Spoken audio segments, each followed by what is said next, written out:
Then why don't you leave this place? I'm sure your clan isn't happy to have to fall to such a state, Ling Chen said. No. We definitely can't leave here. Dillo and Dita yelled out simultaneously. Their reactions were much more intense than what Ling Chen had anticipated. Dwarf Chief Dillo seriously and earnestly said, "This was a command left behind by our ancestors.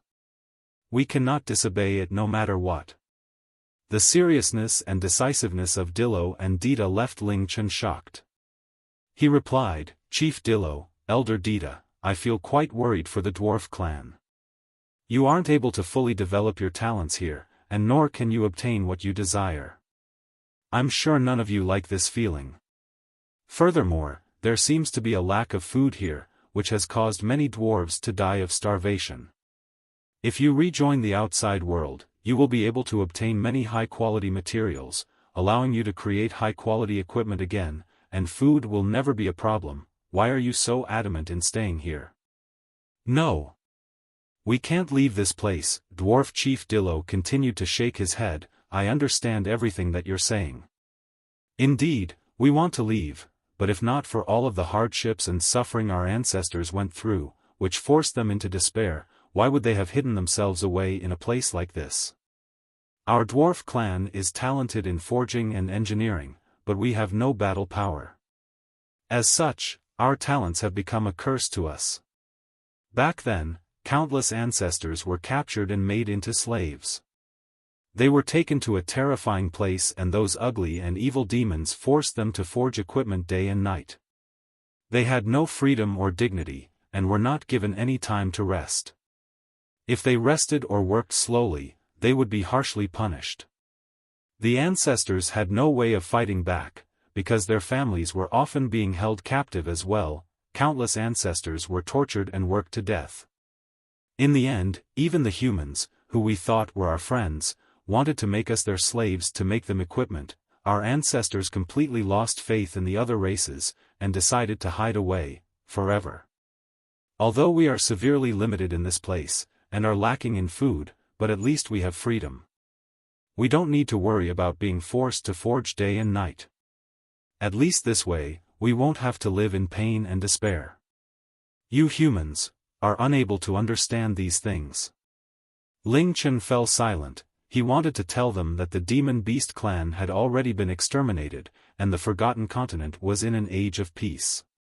He wanted to tell them that the things from back then definitely couldn't happen again, and that if the dwarves appeared, they would be revered by all other races. However, seeing the determination and anger in Dillo and Dita, he simply couldn't say those words. After all, the dwarf clan had hidden themselves away for 10,000 years. 10,000 years was enough for them to ground the idea of them living here permanently deeply into their minds. Continuing to try to convince them would only anger them even further. However, although we can't leave here, that doesn't mean we don't have any high-quality equipment in our clan. Our ancestors left behind many priceless treasures. After speaking, Dita's face lit up with a strange smile. He pointed towards the center of the palace, where there was a display stand with 3 levels. There was a piece of equipment on the top, middle, and bottom levels. Although there was only one piece of equipment on each level of the display stand, they were all especially eye-catching and surrounded by a thick, glass-like material. They were placed facing the doors of the palace, and were at the exact center of the palace. Ling Chen walked over, and looked at the things placed there. The lowest level had a small ring, which released a faint purple glow. The middle level contained a scroll, which looked like a normal teleport scroll. The top level had a magic staff. It was a short staff, and was no longer than a human adult's arm. It was pure white, as if it was sculpted from pure white jade. It looked quite like a jade flute, and white motes of light floated around it, making it seem especially beautiful and holy. Their grades. The ring on the bottom level, Celestial grade. Tulip ring, type, ring, grade, Celestial, equipment requirements, luck greater than 10. A small ring made from unknown materials. It lets out a purple glow, as well as the fragrance of tulips. It is said that its fragrance can continuously keep a person in high spirits. Effects: increases duration of buffs by 30%, and decreases duration of debuffs by 30%. This celestial grade ring truly deserved its celestial grade status. Ling Chen almost started drooling when looking at it. Celestial grade jewelry was much more valuable than other celestial grade equipment. This tulip ring could be used by any profession, however, its luck requirement was quite difficult to satisfy. There would be practically no players who could equip it, except Ling Chen. The scroll on the middle level, Heaven's End Grade. World Boundary Scroll, a Heaven's End Grade scroll that has been infused with the spatial power from a spatial stone. It allows the user to ignore world boundaries, allowing them to teleport to any city in any region. Can be used twice. Although it was not a piece of equipment, this scroll was simply incredible.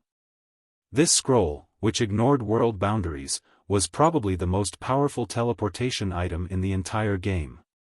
It had to be known that the barrier that sealed the fairy clan was like a soap bubble compared to world boundaries. The magic staff on the top level, Mysterious God Grade. The kindest staff of blessing, forgiveness, type, short staff, grade, Mysterious God. Equipment requirements: magicians above LV 80, elementalists, priests, summoners. A staff created by integrating 19 light stones into a staff of blessing forged from a Pegasus soul heart. It contains boundless holy energy, and causes light to flourish, the kind to be protected, darkness to be dispelled, and evil to be vanquished. Stats: magic attack power +5, 050, spirit +220, constitution +90, HP +1, 000, MP +2, 000, light element resistance +25%, MP consumption, 30%. Bonus skills: Blessing of Light, passive ability, all healing skills effects and range increased by 100%, cooldown time shortened by 30%. Barrier of Light, uses the blessing light to create a barrier of light around the caster. Nullifies all magic damage, and reduces physical damage by 50%. Darkness element creatures within 30 meters of the barrier of light will receive heavy damage. Effects last for 30 minutes, costs 1,800 MP, cooldown time, 30 minutes. Song of Forgiveness, restores all targets within 500 meters to full HP and MP, and cancels out all debuffs, as well as resets all cooldown times. Targets also recover 50% of their HP and MP per second for the next 3 minutes, and become immune to all debuffs. Costs 12,000 MP, cooldown time, 24 hours. This was the first Mysterious God grade equipment Ling Chen had seen in the Mystic Moon world. The stats and skills it gave were so overpowered that they were suffocating. Compared to this Mysterious God grade weapon, all of Ling Chen's equipment combined seemed incredibly weak and insignificant. Elder Dita went up, and said emotively as he stared at the white magic staff, "This staff of forgiveness was left for us by our ancestors. Back then, our ancestors created this magic staff for the moon god representative that oversaw the Forgotten Continent, the Forgotten Continent goddess. However, even when we were facing catastrophe, the moon god clan did not help at all. As such, our ancestors, in their disappointment, decided against giving it to the moon god clan, and brought our clan to this place. However, the only things that still serve to evidence our clan's talents in forging are these 3 items. We once had countless great creations, but most of them were stolen by the wicked demons. And now, only this staff of forgiveness serves as proof of our golden times. To us, it is almost something to be worshipped. There were many gold grade equipment here, but even if they were added together, they simply couldn't compare to the Mysterious God grade staff. This staff was powerful enough to break the game. This staff, which boosted healing skills, and had strong protection skills greatly suited. Roa. Evidently, this Mysterious God grade staff was already like a god to the dwarves. They definitely wouldn't allow anyone touch it, let alone take it away. Those powerful stats caused Ling Chen's blood to boil, but he dispelled all thoughts of trying to take it away, at least for now.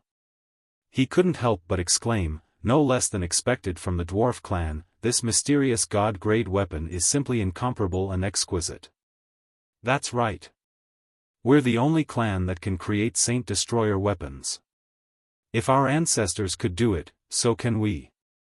Dwarf Chief Dillo walked up in front of Ling Chen, as his eyes started to burn with desire. What we lack isn't the ability, but the materials. For example, the mysterious red sun gold you have. The words, mysterious red sun gold, caused Elder Dita's body to tremble.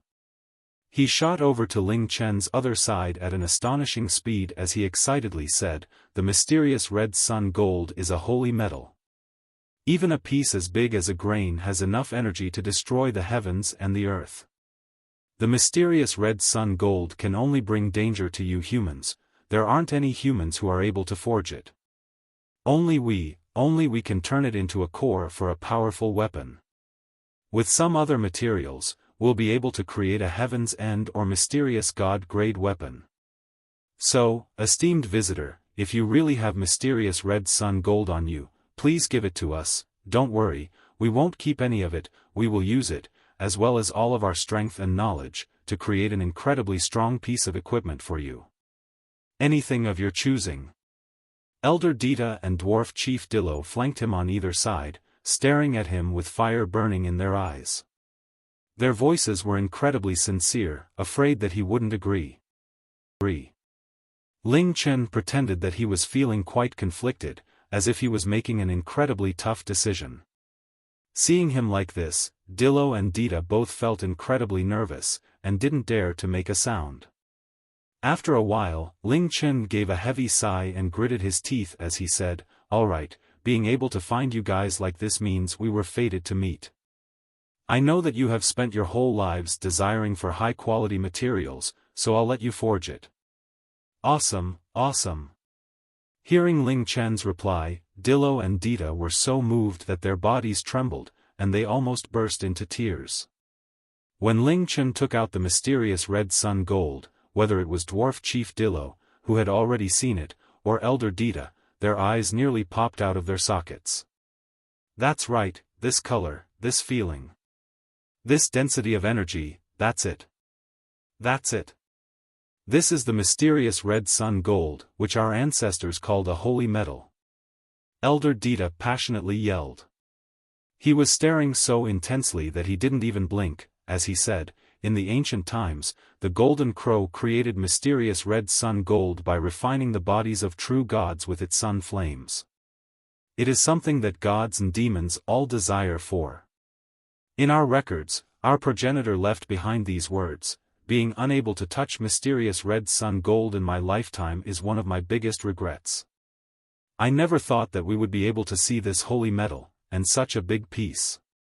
The piece of mysterious red sun gold that Ling Chen had was about as big as a soccer ball. As he spoke, Elder Dita started to weep.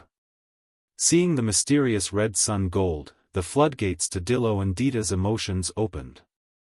Just as they were about to touch it, Ling Chen took a step back, and put the mysterious red sun gold away as he calmly said, however, before giving you the mysterious red sun gold, I hope you can agree to a request of mine. They had only been 3 centimeters away from touching the mysterious red sun gold, and seeing it suddenly disappear, Dillo and Dita nearly howled. They immediately nodded, sure, we'll agree to anything, as long as it doesn't conflict with our morals or principles. Luckily, they still had some sense left in them, and didn't rashly agree to absolutely anything. Ling Chen nodded, and said, I told Chief Dillo that I came here to look for something. I hope that you won't prevent me from taking that thing away when I find it. It's that simple. Dillo and Dita looked at each other, and simultaneously nodded. Dwarf Chief Dillo said, indeed, you said that the thing you're looking for is in the palace. Apart from the 3 things in the center of the palace, especially the staff, you can take anything you want. Alright. Don't worry, the thing I'm looking for isn't one of those 3 treasures. Here, I'll give this mysterious red sun gold to you to forge. After speaking, Ling Chen immediately took out the mysterious red sun gold and gave it to Dwarf Chief Dillo. Hearing that it wasn't one of the 3 treasures left behind by their ancestors, Dillo and Dita calmed down. Seeing Ling Chen directly hand over the mysterious red sun gold like this, they were both quite shocked. Dwarf Chief Dillo almost didn't dare to hold it, and he stuttered, Are you really giving it to us now? You're not afraid that we'll steal it? Or go back on our word? Ha! Ling Chen laughed. Chief Dillo must be joking. I know the dwarf clan is not only intelligent, but proud. I'm sure you wouldn't do such a thing. As such, I trust you, and I hope you trust me too. Ling Chen's words deeply moved Dillo and Dita. As the saying went, actions speak louder than words. Dillo and Dita furiously wiped their hands on their clothes, then carefully received the mysterious red sun gold from Ling Chen. The instant their hands touched the mysterious red sun gold, they closed their eyes, revealing expressions of bliss and satisfaction. Mysterious red sun gold. Mysterious red sun gold, oh, mysterious red sun gold, Dillo and Dita muttered its name again and again as they stroked it, afraid that they were in a dream. This piece of mysterious red sun gold caused Dillo and Dita to become lost in their own world. Ling Chen ignored them, and started to search the palace. The palace Su'er referred to was definitely this one. That meant as long as he searched every inch of this palace, he would definitely be able to find the orb. Ling Chen started from the center, and walked around, scanning every bit of the palace. Just as he walked a few paces away from the center, he felt that he stepped on something poking out from the ground. Ling Chen looked down, and saw that the part of the ground where he had stepped on looked slightly different to the ground around it. Upon carefully examining it, he found that it seemed that something had been buried in the ground, and only a small part of it was sticking out. Ling Chen's eyes widened, and he immediately squatted down. The thing stuck in the ground was flat on either side, and seemed to be quite sharp. Its end seemed to be broken off from something else, which left its end jagged. It looked like a part of a broken sword. It was black, with a hint of red, the redness of dried blood. Wait, could this be? Ling Chen felt that this object's shape, color and feeling were all quite familiar. He tried to take it out of the ground, but his hand could find no purchase on it. Finally, he gave up, and had a look at its information, Shura Emperor Sword Shard 3. He was right. It was another shard of the Shura Emperor sword that the Shura had used 10,000 years ago to kill countless creatures. By now, Dillo and Dita had somewhat calmed down, and walked over. Ling Chen looked up and asked, Chief Dillo, where did you find this thing? This is, this is something our progenitors left behind. There's a record of it in our clan records. Our progenitors found it near here, and said it's incredibly heavy. The records say that although it's a broken shard from a sword, the energy inside it has been sealed, so it cannot leak out. Moreover, the energy inside seems to be quite terrifying. The progenitors tried to extract the energy from within it, but failed every time. During that period of time, they would experience terrifying nightmares depicting rivers flowing with blood. From then on, our progenitors never tried to do anything to it, and warned everyone else not to try anything. As such, it was put here and forgotten. Could it be that this is what you're looking for? No, it's not, but, if I find all of the shards of this sword, would you be able to reforge it into a whole sword again? Ling Chen asked. Dillo and Dita thought for a while, before shaking their heads. It's probably not possible. For the energy within it to not disperse even after being broken, this isn't a normal sword. It's definitely at least Heaven's End grade. However, if we want to completely reforge it, we need to combine all of the energy within the shards. Our great progenitors were not able to extract the energy of even one shard, so combining the energy of all of the shards would be impossible. The energy in the shards are either sealed by something, or is in a deep sleep. As such, even if you find all the shards, reforging them as a sword requires a method to open the seal, to allow the energy from the shards to once again combine. So it's like that, Ling Chen said. If even the dwarves said they couldn't do it, it was probably impossible. However, even if he could find all the shards and reforge it into a sword, what then? The Shura Emperor sword was the Shura's sword, and so could probably only be used by the Shura. No other creatures had the right to use it. However, Ling Chen could feel a burning desire with him to make it whole again, which stemmed from his curiosity towards the legend. He still remembered the words the war god had said at the war god trial ground. As you can see, this is a shard of a broken sword. The sword that it belongs to is called the Shura Emperor sword. I'm sure you definitely have not heard of this name before. In this day and age, there shouldn't be that many people who still remember this name. This sword was once the strongest sword, and shook the world. The amount of life that this sword has taken is something you cannot imagine. The reason it was able to grow to become the strongest sword is because it drank too much blood. That amount is enough to make even true gods deeply tremble. And this strongest sword belonged to history's strongest person. His strength was something unfathomable. Although at that time, he was not a human anymore, but he still had his human nature. His name was Shura. The strongest sword. Just how strong was it? Although it's not what I'm looking for, I'm quite interested in it. Can I take it away as well? Of course, I won't take it for free. I'll give you my spatial stone to forge as well, Ling Chen said as he gave the spatial stone to Dillo and Dita. A piece of useless metal that had nearly been forgotten by their clan had given them the opportunity to forge a spatial stone. This was the deal of a lifetime. Dillo and Dita smiled so widely that their mouths were about to split, and immediately nodded, no problem. No problem at all. Dita and I will immediately dig it out for you. After speaking, Dillo and Dita personally started to dig out the Shura Emperor sword shard. Every shard was incredibly heavy, and this shard was buried deeply into the ground. It would take much effort to take it out, but the two old men were enthusiastically working at it. Ling Chen continued to look around the palace. He was sure that the orb was in there. After walking 10 steps or so, the 4 orbs in the lunar scourge started to glow. The god orbs are reacting. There's another god orb within 3 meters. As soon as the lunar scourge reacted, Qi Yu yelled out, causing Ling Chen's excitement to build. He stood there, trying to detect it.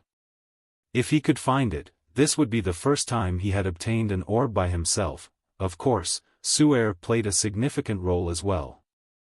In future, he would have much more confidence in finding the other orbs with Su'er's help.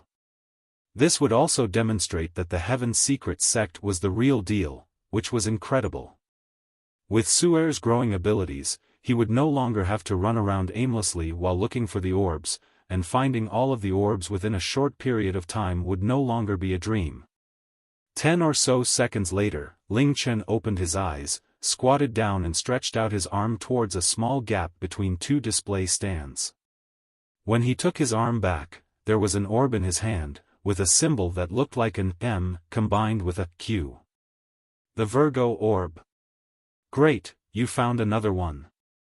Qi Yu yelled happily. Virgo Orb? Ling Chen couldn't help but smile. Before, he had wanted to collect the orbs to become stronger. However, he now saw these orbs completely differently. Although everyone wants to become strong, it would not be a necessity. But now, to Ling Chen, these orbs were the things that he needed to obtain even if it was at any cost. Holding the mysterious god-grade orb that he had just obtained, Ling Chen felt that he had come a step closer to the day Roa could be woken up again. Virgo Orb, Energy Orb, Grade, Mysterious God, Attributes, none. Equipment requirements, can only be slotted in the lunar scourge.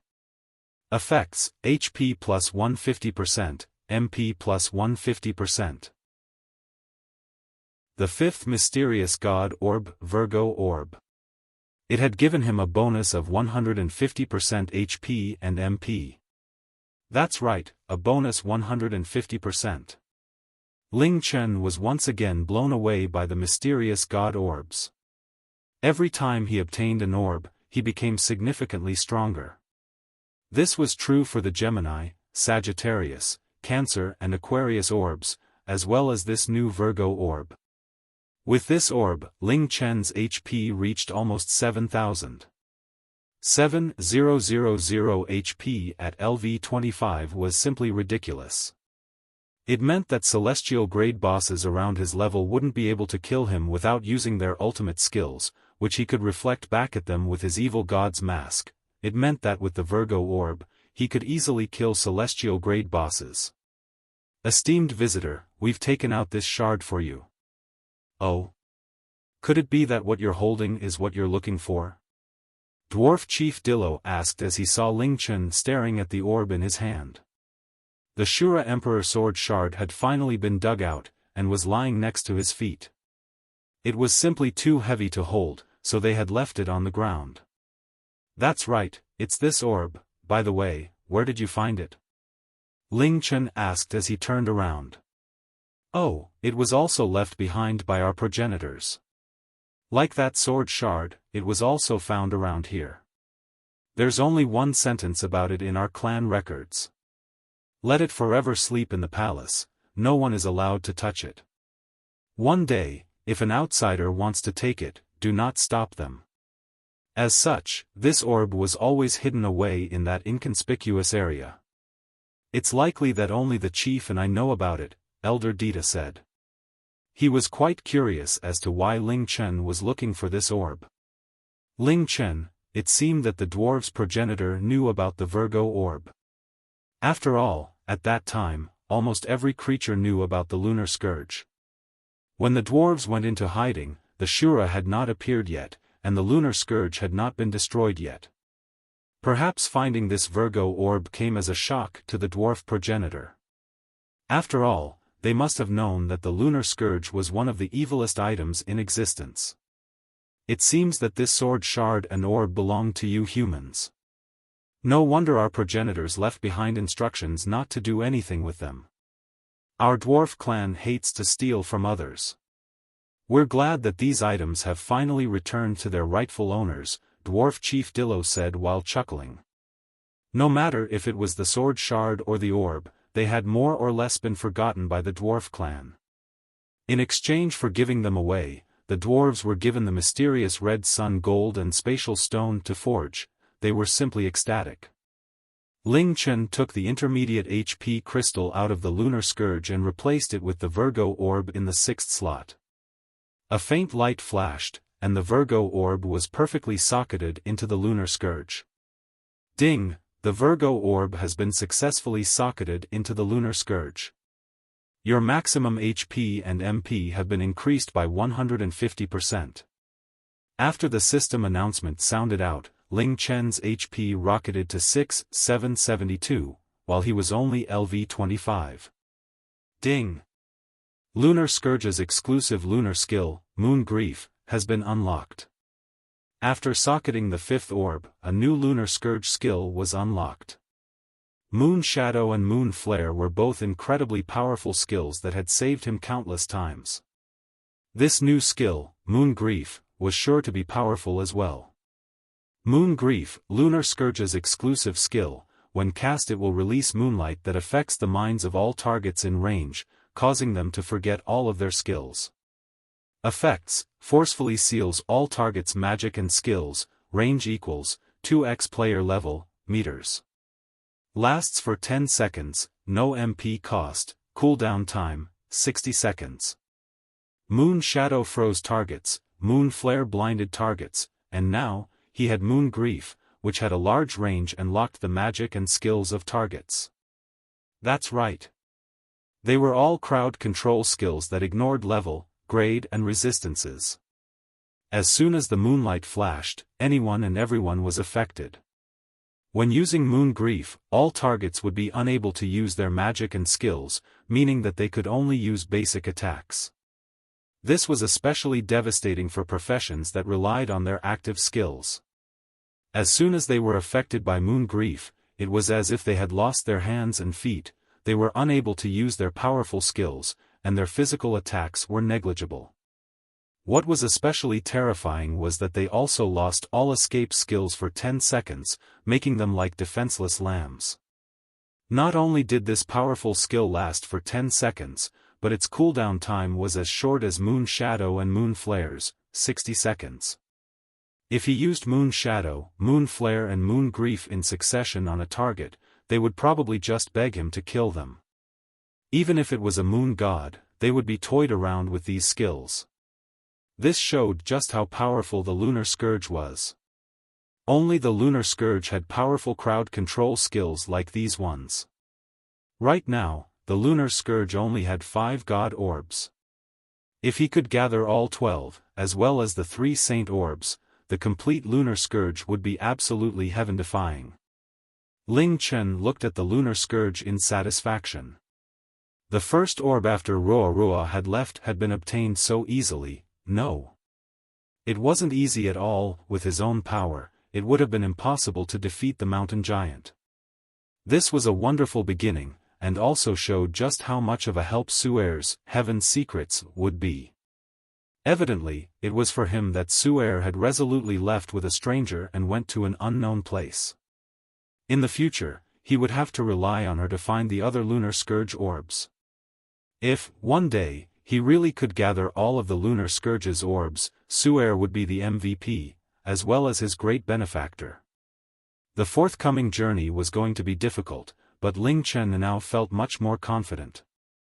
With Su'er, Xiao Hui and Tian, as well as Shui Ruo's blessings, and himself, there was definitely hope. As for meeting the dwarf clan, that was a complete coincidence. He had fulfilled his goal in coming here, so Ling Chen now completely put his attention onto the dwarves. He was the first human who had met the dwarves in thousands of the years, and had given them mysterious red sun gold and a spatial stone to forge. How could he just leave like this? He thought of the gold token that the mountain giant had dropped, and an incredibly ambitious plan formed in his mind. It was a grand and impressive plan, but making it reality would be incredibly difficult. Esteemed visitor, now that you've achieved your goal, we are quite happy for you. Then, Dwarf Chief Dillo swallowed a large mouthful of saliva as he held the mysterious red sun gold and said with a look of anticipation, "What would you like us to make for you with this holy metal? No matter what it is, we are confident we can make it." Ling Chen said as he thought, then shook his head, "I haven't decided yet. Plus, having just a piece of mysterious red sun gold isn't enough to forge a high-quality piece of equipment. You'll need many other high-quality materials as well. How about this? I'll leave the mysterious red sun gold with you here, and when I've thought of what equipment I want, I'll tell you. Next time I come, I'll bring more high-quality materials. I just hope you'll let me enter your home again." Ling Chen's words nearly caused Dillo and Dita to kneel down in reverence. Bring more high-quality materials. Just the mysterious red sun gold and spatial stone were already incredibly high-quality materials. The mysterious red sun gold was even called a holy metal. My God, could this be the start of a new golden age for the dwarves? Sure. No problem. No problem at all. You are our dwarf clan's most esteemed visitor and closest friend. Don't worry, we'll keep everything you have given us safe. We definitely won't take any of it for ourselves. All we have is the right to forge it for you. Everything else is up to you. We welcome you back any time, Dillo said emotionally.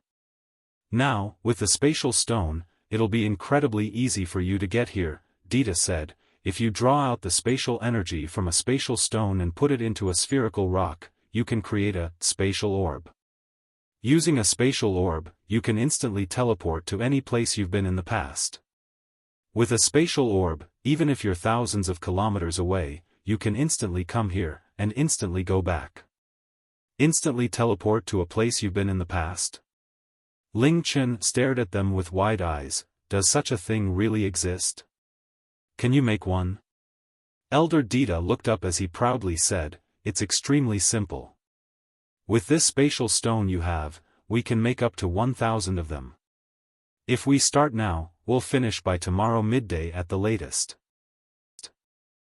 That's right, that's right.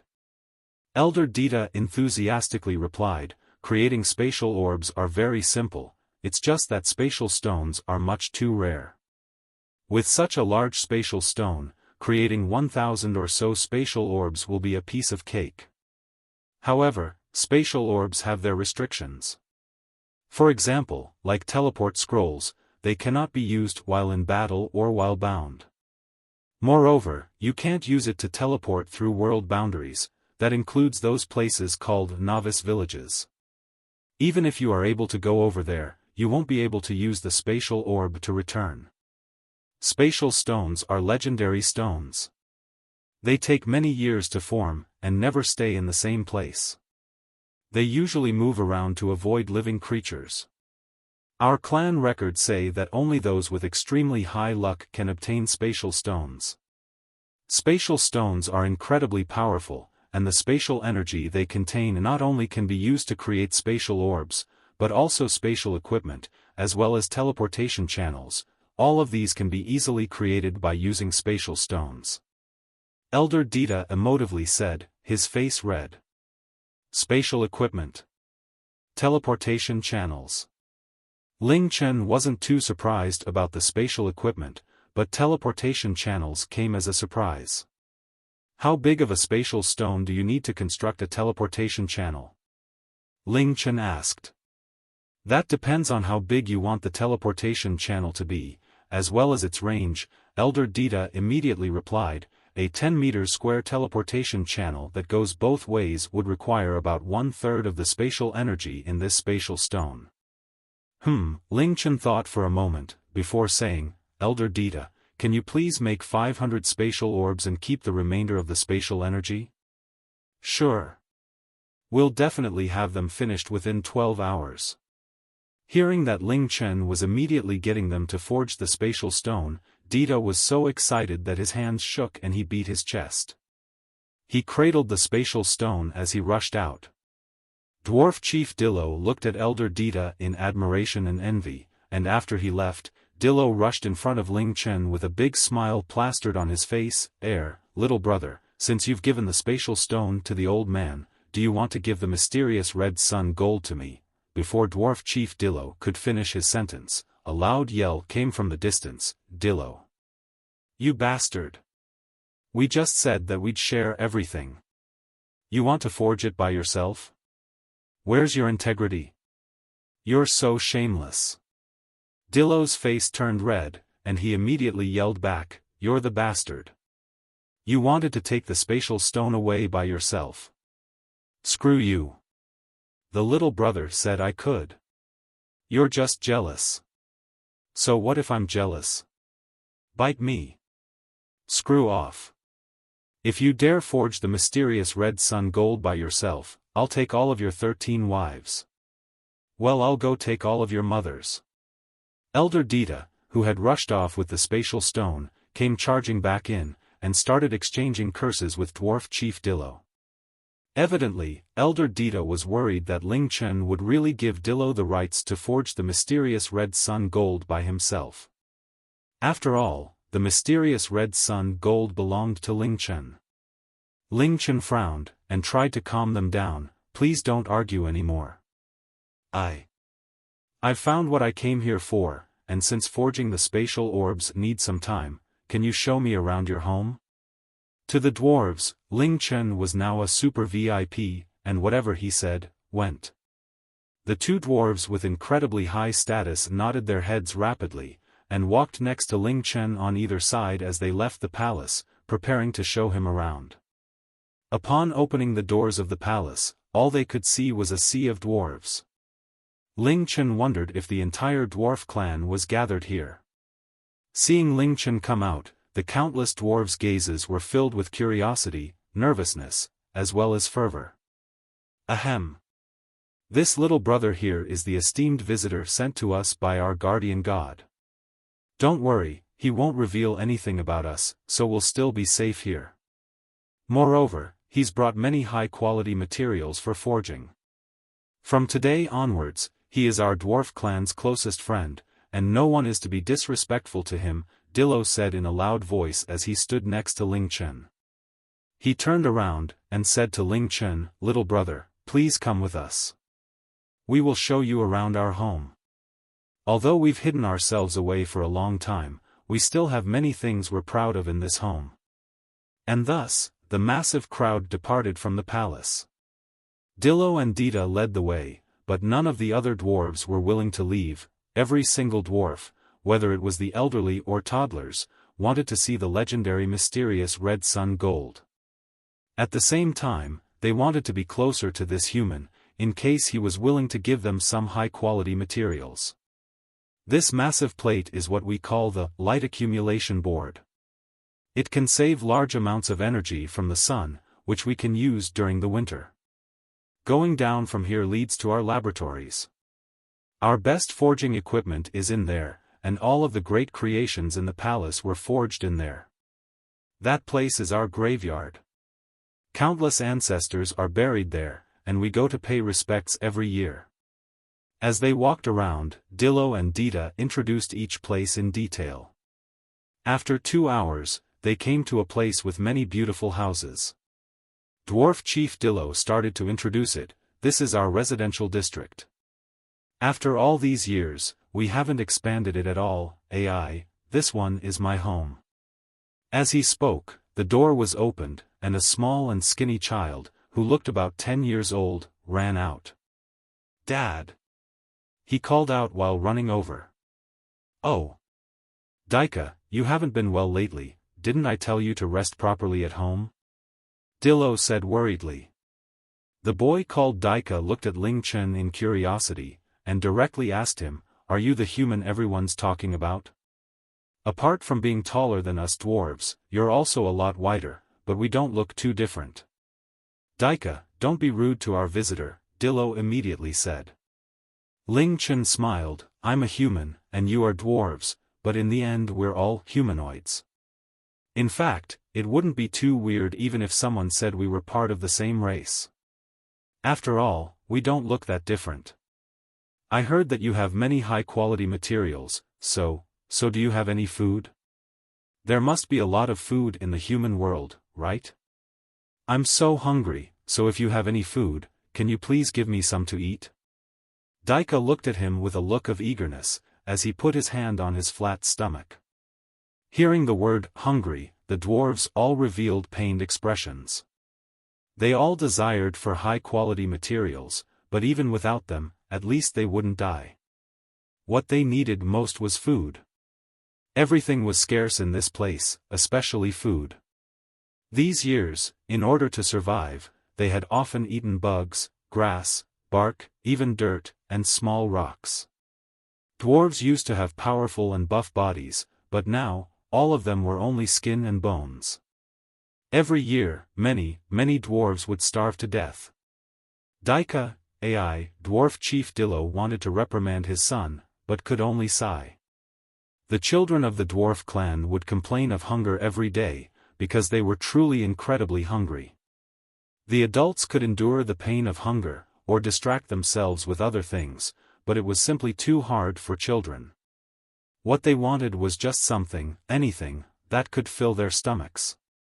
The dwarf boy in front of him looked extremely pitiful, and Ling Chen's heart broke. He immediately looked through his bag, however, he rarely put food in his bag. Most of his bag was taken up by potions. After searching for a long time, he found a large, round, flatbread. He remembered that he had received this for free from the Central Food Plaza the first time he had visited there. However, this flatbread was thick and hard, so he didn't want to eat it. This was the only food he had. Ling Chen took out the flatbread and held it out. "I don't usually keep food on me. This is the only thing I have." The flatbread's faint aroma wafted out, and immediately, all the dwarves fell silent. It was so silent that Ling Chen became dumbfounded. He looked around at Dillo, Dita, and all of the other dwarves. They were all staring at the flatbread in his hands, as if it was something they had been dreaming of, no, something that they didn't even dare to dream of. "What? What was going on? See, could this be, this, dwarf chief Dillo stuttered as he tried to say something. As a large pool of saliva flowed out from his mouth, a loud roar sounded out, this is Flatbread.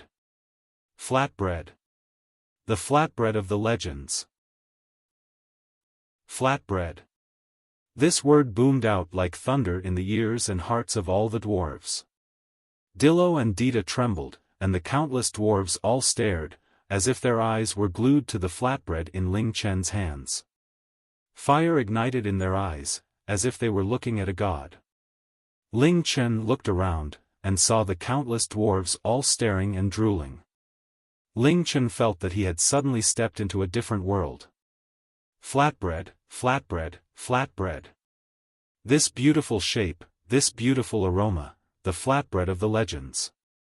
Flatbread, flatbread. I never thought that I'd be able to see the legendary flatbread in my life. If I could have a bite, I'd be able to die happy. Flatbread, flatbread. After recovering from their stupor, the crowd started to clamor. Half of the dwarves were drooling, and the other half were weeping. Some were biting their fists, staring at the flatbread, imagining that they were biting the flatbread instead. Daika stood in shock, staring at the flatbread unblinkingly.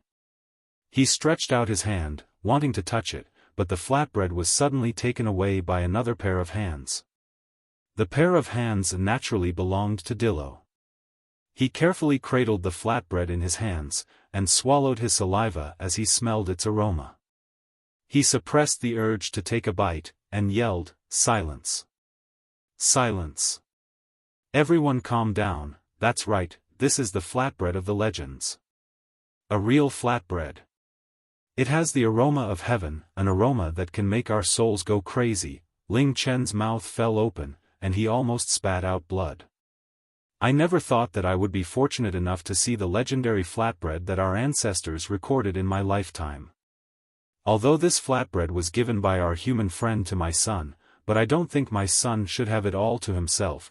Only those who have made the greatest contributions to our clan can have some. As such, I want to split this flatbread into 200 portions. Only the 200 dwarves who have made the greatest contributions to our clan can have some, a single flatbread, split into 200 portions. Are you crazy?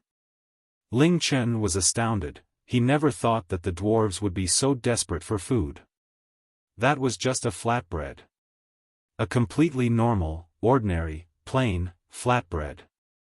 "Little master, your reaction is so funny," Chiyu said as she giggled, then said, "Little master, remember how I told you that there were two things that dwarves love? One of them is forging. Do you know what the other one is? It's food. The dwarves' love of delicious food is just as strong as their love for high-quality materials. Eating delicious food and creating high-quality equipment are the greatest pleasures for dwarves. However, in this place, they aren't able to eat any delicious food. Even plain human food would be a luxury." After seeing this flatbread, their reaction isn't at all exaggerated. So the dwarves loved high-quality materials and delicious food. Forging high-quality materials was something everyone knew about, but delicious food, this flatbread simply couldn't be called delicious food. After Dillo finished speaking, not a single dwarf responded. All of the dwarves were looking at that flatbread with a burning passion.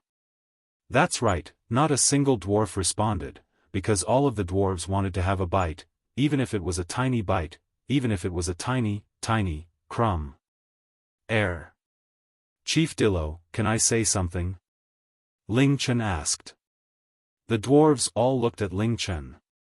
After all, it was Ling Chen who had taken out this flatbread. Dillo suddenly remembered Ling Chen's existence, and hurriedly held the flatbread in front of Ling Chen as he said, "I apologize, little brother. I was so excited that I forgot this flatbread belongs to you. I have no right to distribute it. Indeed, this legendary smell is definitely from the outside world. Without your permission, how can I distribute it as I please?" Ling Chen furiously blinked. In the outside world, if someone threw a flatbread on the ground, no one would even bother to pick it up. He calmed himself down, but did not take the flatbread from Dillo's hands as he calmly said, "Chief Dillo, it seems that you all really like flatbread. I remember that you said that the dwarf clan has about 30,000 dwarves, right?" "Oh, right, currently, we have 29,632 dwarves." Dillo replied, wondering why Ling Chen had asked such a question. "Very well," Ling Chen nodded, "since my dwarf friends like flatbread so much. I'll return to the human world, and bring every single dwarf here a flatbread, so you won't have to worry about having to split it. Everyone will have their own flatbread." Pada. The flatbread in Dillo's hands fell to the ground, and every dwarf stared at Ling Chen in absolute silence. After a few seconds, Dillo picked up the flatbread with lightning-fast speed, and hurriedly dusted it off, before stammering, "WWW, what did you just say?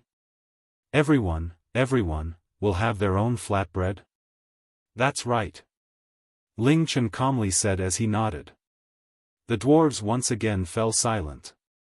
This, but, we have nearly 30,000 dwarves. One flatbread for every dwarf. This sort of legendary food, how could you possibly have so many? This, dwarf chief Dillo simply didn't know what to say. He couldn't believe what Ling Chen was saying. This was flatbread. The flatbread of the legends.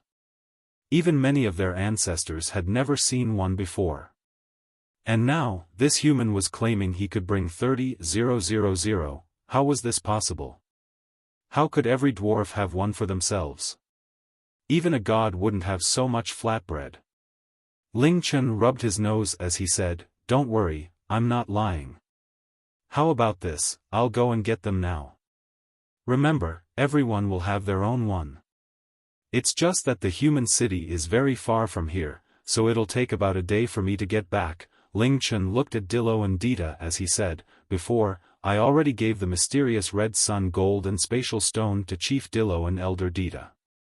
If I can't bring back enough flatbread, and lied to you all, then you can keep those high-quality materials. If I can bring back that many flatbread, that means I didn't lie, and we'll still be friends. If you can really bring back that many flatbread, you'll be the greatest benefactor and savior of the dwarf clan." Dwarf Chief Dillo emotionally said. He started to believe what Ling Chen was saying was true. The dwarves all started to yell out and scream in joy as the flames in the eyes burned even brighter, and their saliva flowed even faster. "Elder Dita, I hope that you'll have the 500 spatial orbs ready for me when I return," Ling Chen said. Of course. I'm actually itching to start," Elder Dita replied. Very soon, Ling Chen exited from the dwarf clan's territory, and returned to the Azure Dragon City. He put on some inconspicuous clothing, sold all of the things he didn't need in his bag, and went to the central food plaza. "Hello, 30,000 flatbread please," Ling Chen directly said when he saw the chubby chef. Clang! The chubby chef's ladle fell to the ground. How many? 30,000, is that possible? Ling Chen acted calmly, and took out 150,000 gold coins. The flatbread he was buying was much bigger than normal ones. A single flatbread was enough for a human adult to eat for 2 meals, so they were more expensive than the normal ones, at 5 gold coins each. And no problem. After confirming that his ears were working, the chubby chef wiped the cold sweat off his forehead and went to get the flatbread. During the entire transaction, he looked at Ling Chen more than 10 times like he was a monster, buying 30,000 flatbread with 150,000 gold. Was he super rich, or just retarded? Or was he a super rich retard? After completing the transaction, the 30,000 flatbread took up 150 bag spaces, filling up Ling Chen's bag. There were many places to eat at the central food plaza, and there was a lot of delicious food that couldn't be experienced in the real world. Of course, the flatbread couldn't be described to be delicious food at all. However, he only bought flatbread, and didn't have any plans to buy any real, delicious food for the dwarves, at least for now. Before leaving, He thought for a moment, before pointing at a large pot of seafood soup. Can you do takeaway for the soup as well? Oh, sure. 1 pot please. Ling Chen returned to Peace Town with 30,000 flatbread and a large pot of seafood soup.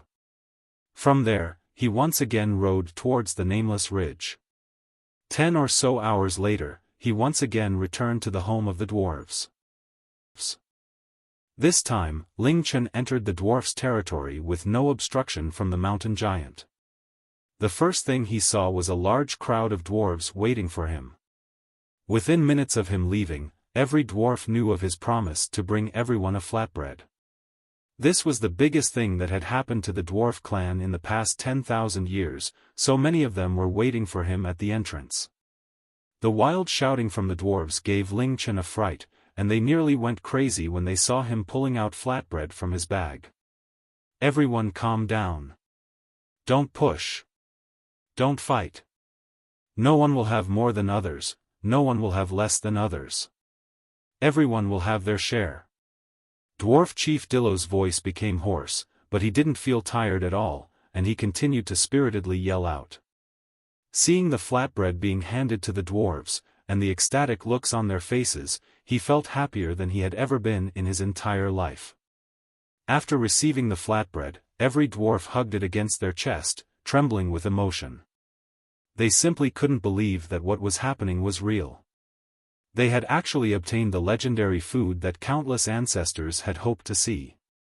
After receiving the flatbread, none of the dwarves lost control and devoured theirs. They either held it in the air, or held it against their chests, their faces filled with satisfaction. Some would bring it to their nose and deeply breathe in, savoring the smell of the flatbread. Some older dwarves were weeping as they hugged their flatbread. All of the dwarves were drooling like crazy, but not a single one could bring themselves to eat their flatbread. In their hearts, this flatbread wasn't just food, it became something holy, like the mysterious red sun gold. As such, Ling Chen said, "My dwarf friends, please don't hold yourselves back from eating the flatbread. This definitely won't be the last flatbread you eat. In future, I'll bring just as much flatbread when I come back, or even more. Everyone, please eat to your heart's content." At this moment, the way the dwarves looked at Ling Chen radically changed. They looked at him as if he was a saint or a god. He had brought the dwarf clan mysterious red sun gold, a spatial stone, as well as flatbread for every dwarf. These were all things that even their ancestors longed for. To be able to personally see the mysterious red sun gold and taste flatbread, most dwarves could now die happily. Their gratitude and respect towards Ling Chen had reached their peak. Now, hearing Ling Chen say this, they almost wanted to kneel down and bow to him. The dwarves all started to devour their flatbread. After taking their first bite, every dwarf's body shook, and they began to furiously eat their flatbread. It was much more delicious than the legends had said. Who would have thought that there were such delicious things in the world? A grand banquet of eating flatbread unfolded before Ling Chen. All of the dwarves, including the honorable dwarf Chief Dillo and Elder Dita, tore into their flatbread like they were crazy. Before, they had been unwilling to eat it, but once they started eating, they simply couldn't stop. The hunger that they had suppressed within themselves awoke like a sleeping monster. This scene caused Ling Chen to feel truly shocked. God damn! Had these dwarves been starved their whole lives? And, aren't you afraid of choking from eating those flatbreads so quickly? As he watched the dwarves frantically eat their flatbread, Ling Chen took out the large pot of seafood soup. The seafood soup was incredibly fresh and aromatic, and soon, he once again had all of the dwarves' attention. LL little brother. Little brother, this soup, Dillo forgot all about the flatbread he was eating, and he furiously sniffed the air. The aroma from the seafood soup made it feel lost if his entire body was floating. He had thought that the flatbread was the most delicious food in the world, but this smell made even his soul tremble in ecstasy. It was definitely more delicious than the flatbread. Compared to this smell, the flatbread was nothing. What was this smell? How could such a smell exist in the world? This smell should only exist in heaven.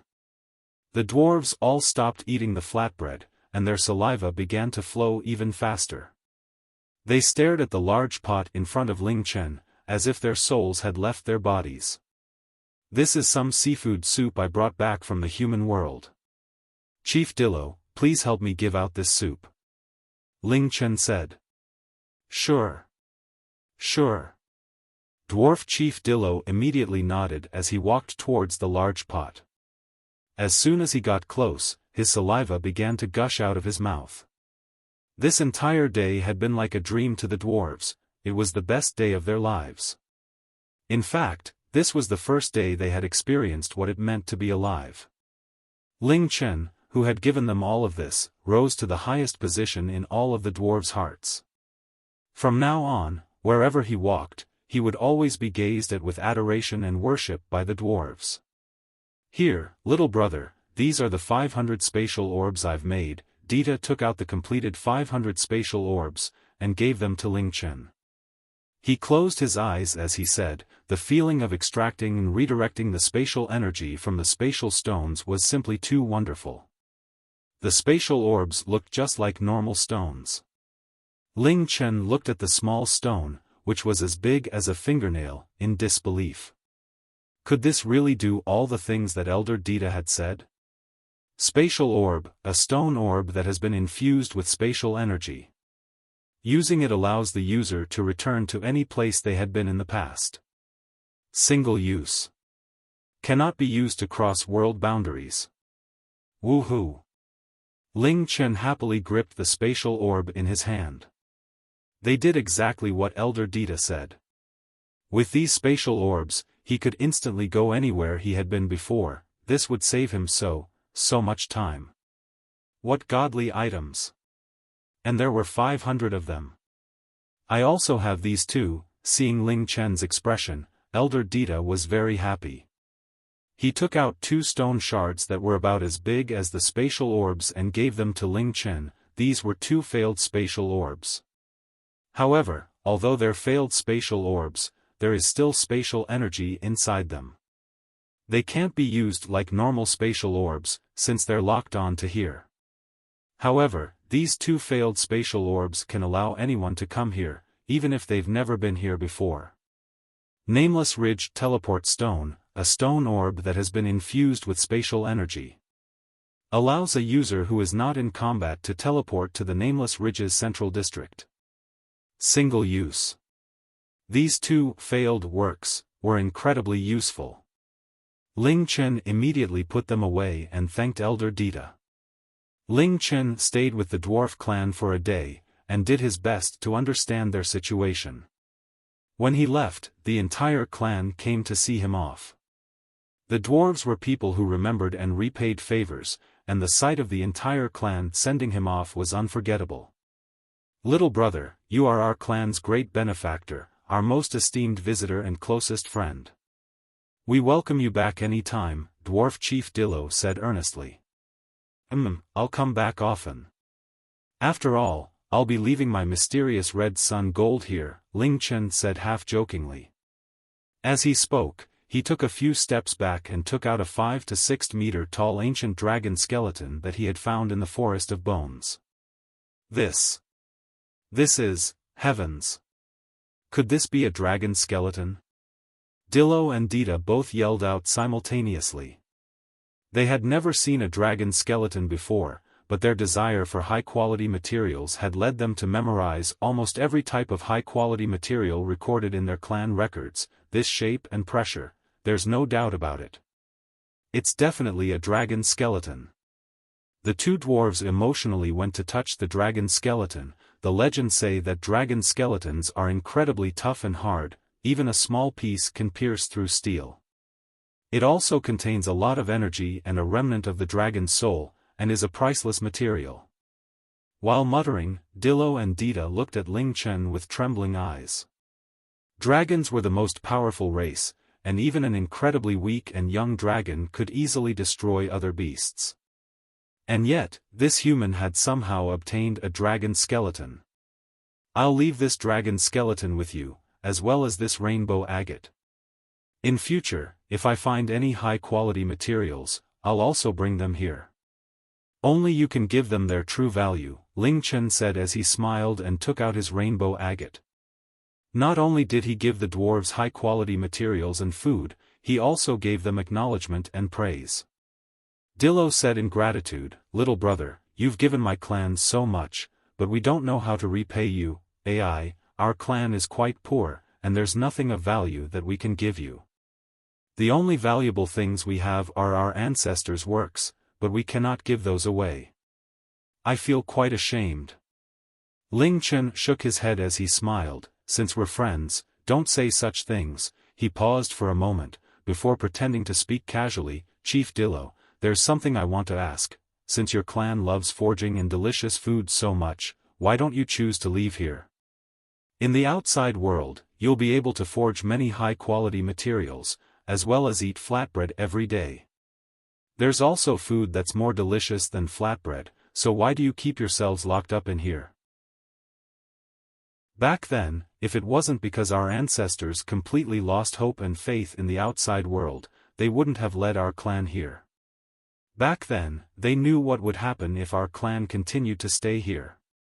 They only had a single goal, which was to allow us to live on without being captured as slaves. Even if it would be difficult to survive, and we would lose our pride, at least we would be alive.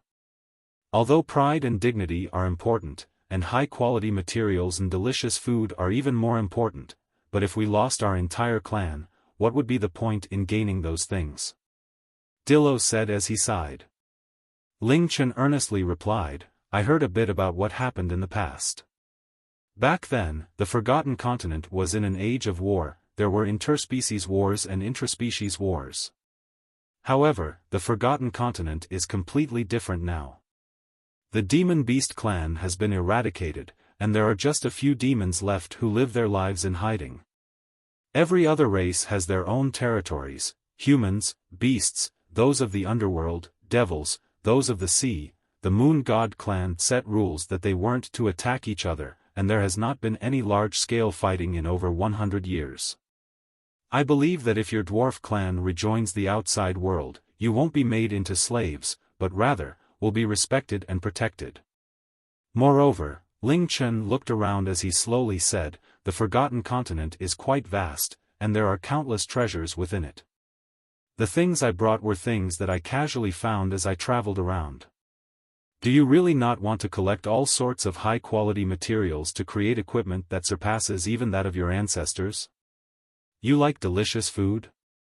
The flatbread that you ate was one of the most ordinary types of food. In the Forgotten Continent, there are multitudes of more delicious food than that of flatbread and seafood soup.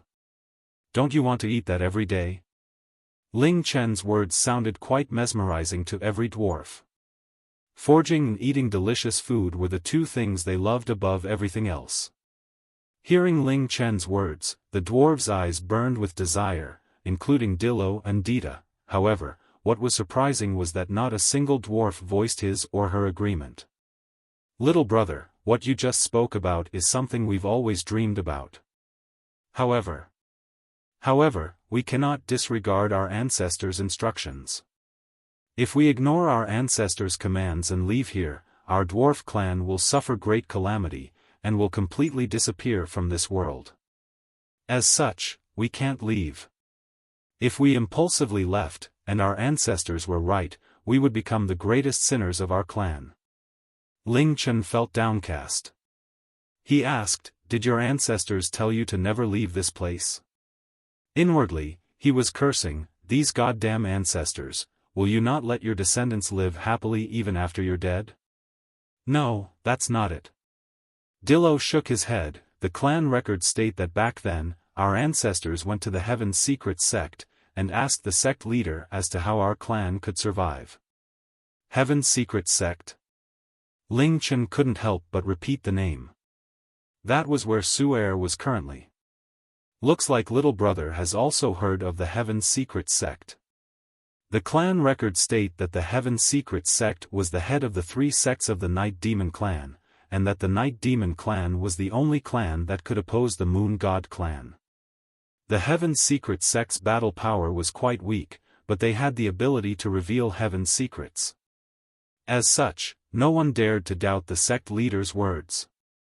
After hearing what the sect leader had to say, our ancestors decided to hide away, and passed on the sect leader's words to each generation. Unless we fulfill 3 requirements, we can never leave here. 3 requirements? What are they? Ling Chen asked. He had followed Suer's instructions in coming here, and had successfully obtained an orb. Suer had only learned the basics, but could still accomplish such feats. Ling Chen no longer held any of the skepticism he had once felt towards the Heaven's Secret sect. If the ancestors' commands were really from the Heaven's Secret sect, he could no longer oppose them. Dillo let out a long sigh. Beside him, Dita's face was also forlorn. It was evident to see that those 3 requirements were probably quite difficult to fulfill. The first requirement is that we must be able to join up with the fairy clan. Join up with the fairy clan? Why's that? Ling Chen asked, surprised. It's because the fairies are the kindest race in the Forgotten Continent, who love peace the most. Before we hid ourselves away, the fairies did not try to enslave us, and instead protected us. As such, they are our trusted friends, and they can protect us. It's just that, Dillo shook his head, we can't leave from here, so how can we join up with the fairies? It seems that just this first requirement can never be fulfilled. Ling Chen listened silently, then asked, what's the second requirement?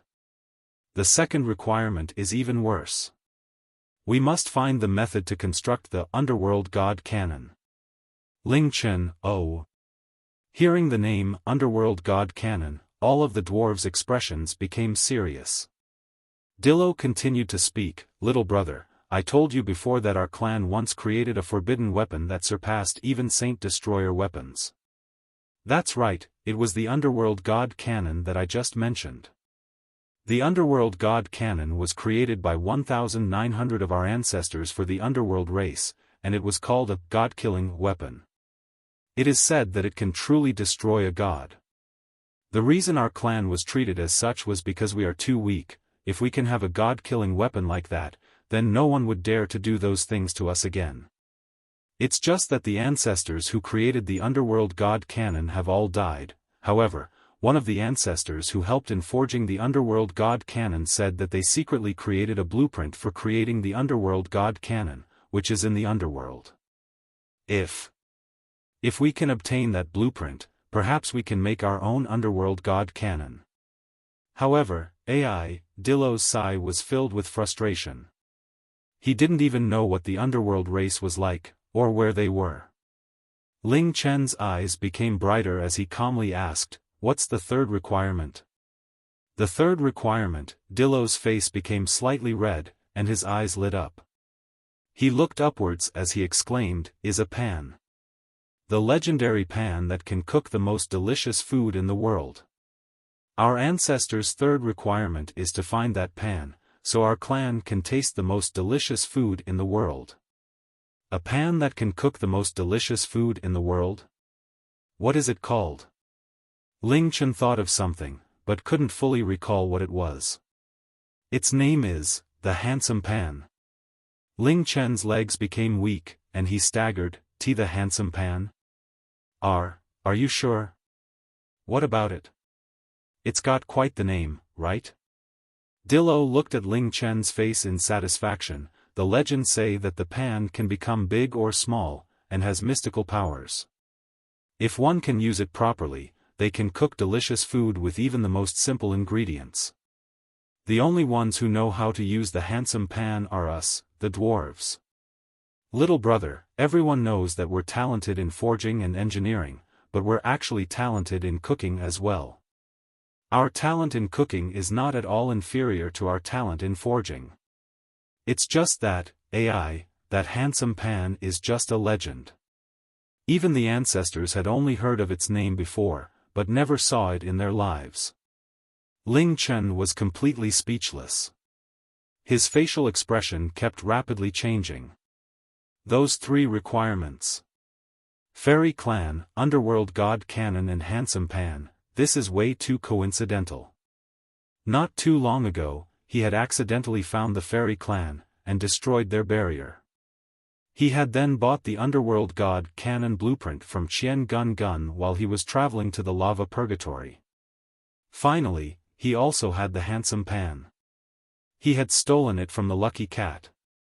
Only when we've satisfied all 3 requirements can our clan leave this place. Otherwise, we will definitely suffer great calamity. This was what the Heaven Secret sect leader told us. As such, we can't just ignore it. The ancestors said that if an outsider can help us fulfill these 3 requirements, our whole clan needs to follow him, because that person will lead us to a new age of glory. It's just that it has been so long, Dillo shook his head as he once again sighed. Don't be pessimistic, perhaps someone will come and fulfill those 3 requirements for you soon, Ling Chen said as he rubbed his nose. I surely hope so, Dwarf Chief Dillo chuckled. Well, I'll be leaving now. Ling Chen didn't stay any longer. He said goodbye to the dwarves, and left without turning back. Little master, why did you leave like that? Yu couldn't help but ask as Ling Chen walked out of the dwarves' territory. Although the dwarves cannot leave because of their ancestors' instructions, it's evident that they want to leave. No one would enjoy living in such conditions. Especially after eating the flatbread and drinking the seafood soup that Little Master brought. Moreover, although each of those 3 requirements are incredibly difficult to fulfill, hasn't Little Master fulfilled them already? Does Little Master know just how valuable it would be for the dwarves to follow you? Back then, many races wanted to make them their slaves. I know the value of the dwarves. Although their clan has gone into decline, talent isn't something that can disappear so easily, and nor is it something other clans can simply gain.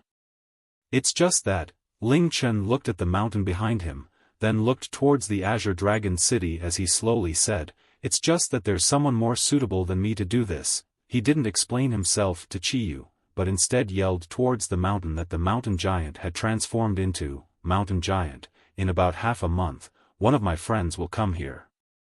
She will come to save the dwarves you are protecting, so please don't stop her.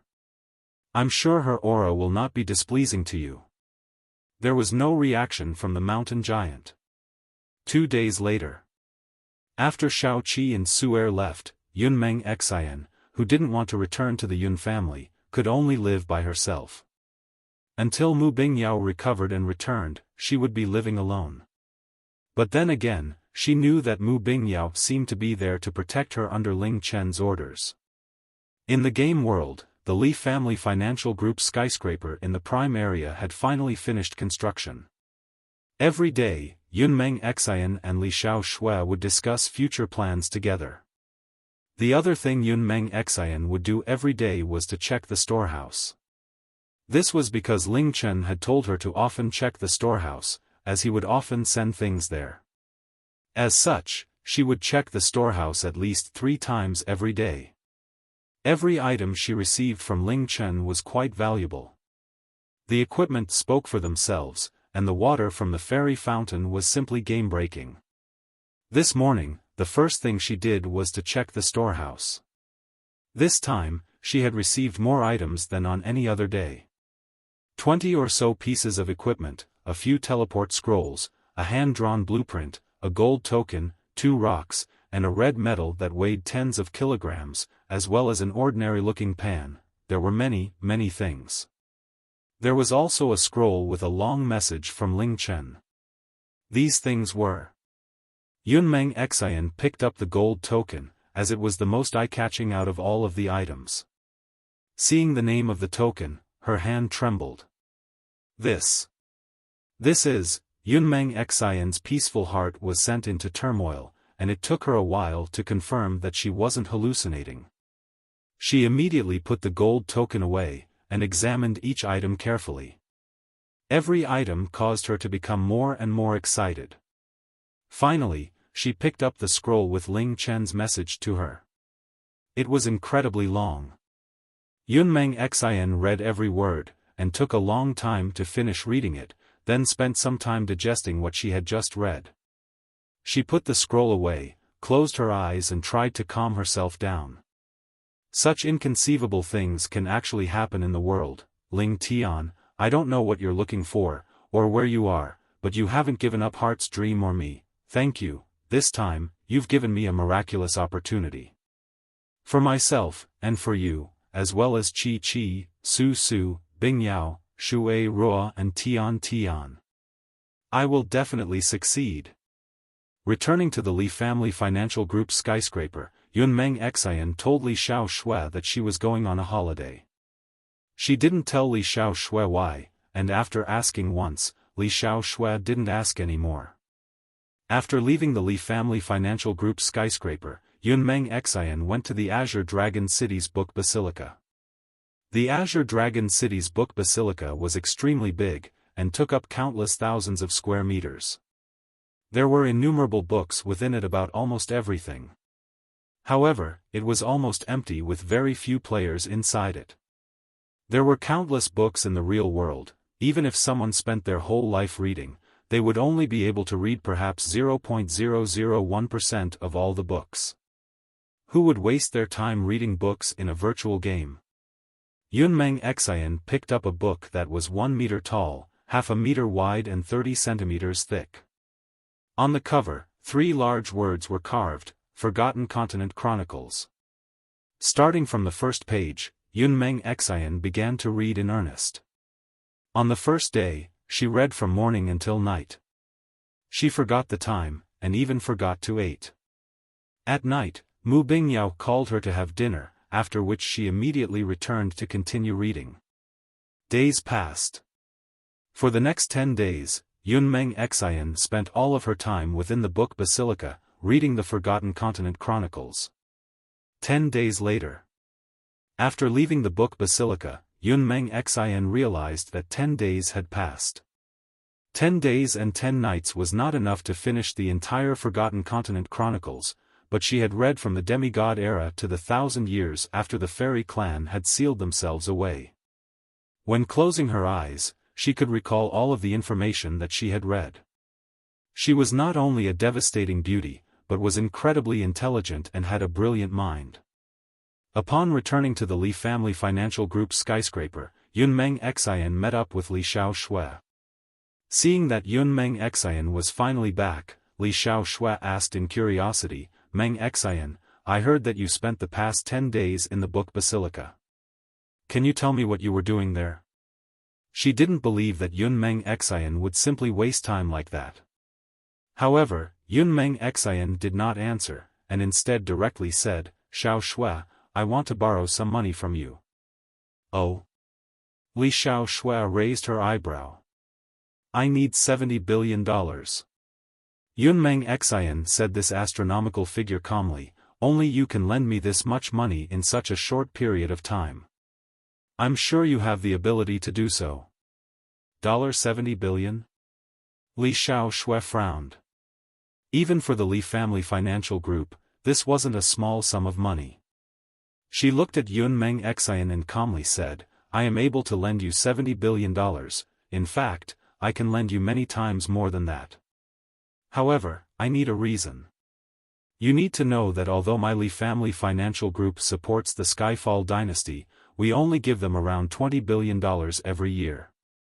With the Skyfall dynasty's power and fame, they deserve that much money. Meng Xin, I really like you, but I, the Lulan Queen, am first and foremost a businessperson. I will not willingly take a loss, no matter what. Yun Meng Xin smiled, Xiaoshui, don't worry. If I didn't have a good reason, how could I ask you for so much money? However, Xiaoshui, I can only tell this reason to you. No matter if you accept or reject my offer, please don't tell this to anyone else, alright? Alright, Li Xiaoshui nodded, without Meng Xin's permission, I won't tell anyone else. That's good enough for me. This sentence revealed how much Yun Meng Xin trusted Li Xiaoshui. She took out a gold token, and handed it to Li Xiaoshui. Xiaoshui, have a look at this.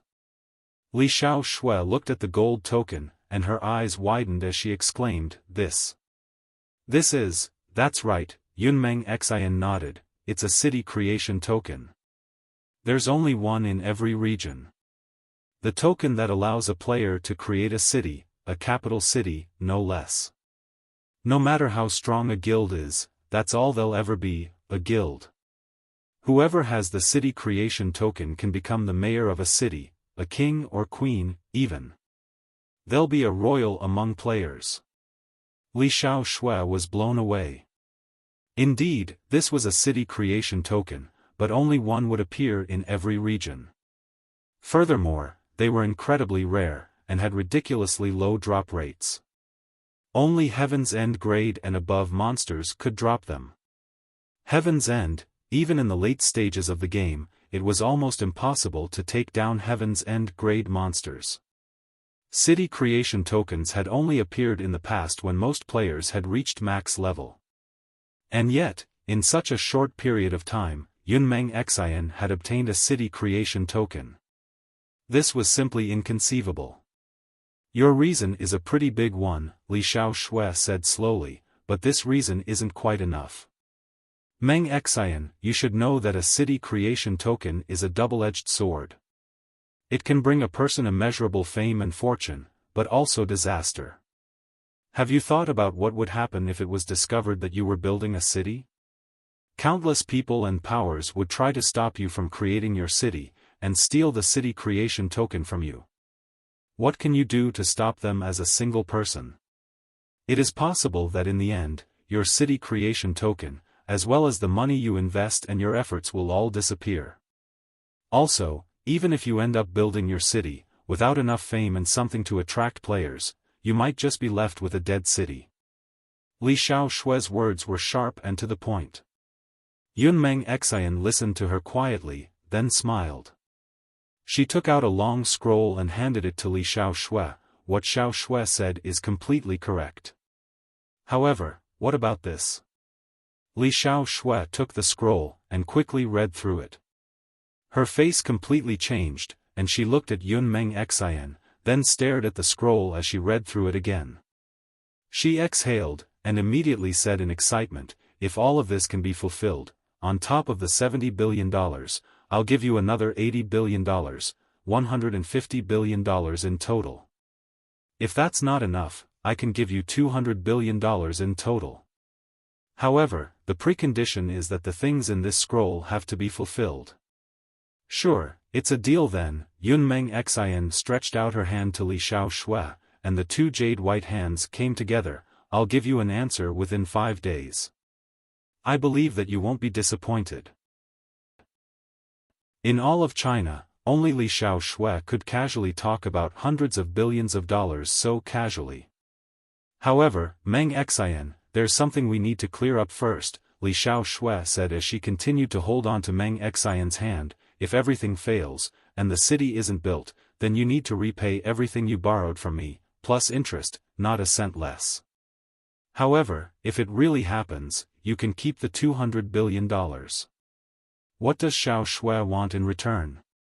Yun Meng Xin wasn't surprised at all. I want a quarter of the land in your city. Li Xiaoshui said as she smiled. The city won't be very big, are you sure you only want 1/4? Yun Meng Xin also smiled. Something I learned when I was young was to not go overboard. Sometimes, if you are too greedy, you'll be consumed by your greed. A quarter of the city is already quite a lot. Do you know the best way to make money? The answer is by monopolizing things. If you really have fairies and dwarves in your city will have something that no other city will have. Because of that, you'll be able to monopolize hundreds of millions, if not billions, of players. A monopoly of this scale is simply too breathtaking. What's even better is that in this game world, there are no regulations against monopolies. Although I won't be able to control the monopoly, having 1/4 of that city will be worth hundreds of billions of dollars. Li Xiaoshui talked calmly, and smiled elegantly. She had made this decision on the spot, and yet she had been so daring, but didn't seem rash. You won't be disappointed, because I've never allowed myself to fail before, Yun Meng Xin replied. After Yun Meng Xin left, Li Xiaoshui became lost in her own thoughts. After all, she softly said, "These things probably all came from Ling Tian. Father told me that no matter how strong or hardworking a woman is, it'd be good to find a man who is stronger than her, whom she loves." Before, I didn't believe his words, because I didn't think there would be anyone more capable than me. Ling Tian, you've successfully made me interested in a man for the first time. Fairy Forest. Using the teleport scroll that Ling Chen gave her, Yun Meng Xin came to the town near the fairy forest, then rode to the forest. The closer she rode to the fairy forest, the less monsters there were, and the calmer the monsters were. There didn't seem to be any danger here, and nor were there any other players. Following the map Ling Chen had given her, she came to the entrance of the bewildering formation. Yun Meng Xin had long since memorized the way to get through the bewildering formation as described by Ling Chen. She looked at the forest, and smiled, then strode towards the big tree in front of her. After passing through the bewildering formation, she soon came to a world filled with countless flowers and grasses. The system announcement in her ear told her that she had come to a place called the Fairy Realm. This is the Fairy Realm. Is this where Leng'Er lives? How can there be such a beautiful place in the world? The beautiful view took Yun Meng Xin's breath away, causing her to be mesmerized by her surroundings. However, she immediately regained her senses, and walked forwards. After walking 10 or so steps, the sound of a voice sweetly singing came from the distance, and soon, she could see a small figure flying around while collecting flower nectar. Leng'Er. Yun Meng Xin recognized her immediately, and called out her name. Leng'Er flew up, and instantly saw Yun Meng Xin. Her little mouth opened, and she excitedly yelled out as she quickly flew over, "Big Sister Meng Xin. It's really Big Sister Meng Xin, why did you come here? Are you here to play with Leng'er? Or, did Big Brother tell you to come here to take Leng'er out to play?" Leng'er was small and cute, and anyone would want to hug her like a little doll. Yun Meng Xin held Leng'er's small hands as she smiled and said, Your big brother told me to come here. Leng'er wants to go out and play, right? Yeppia-pia-peep. Leng'er nodded rapidly, a lot. I think about it every day. The outside world has so much yummy stuff and fun stuff, and such pretty houses, and I miss Big Brother and all the big sisters. Yun Meng Xin smiled even more. I came here to take Leng'er and everyone else outside. Leng'er, can you take me to your dad and granny? Sure. Leng'er immediately agreed, and led Yun Meng Xin to where all the fairies were living. Granny.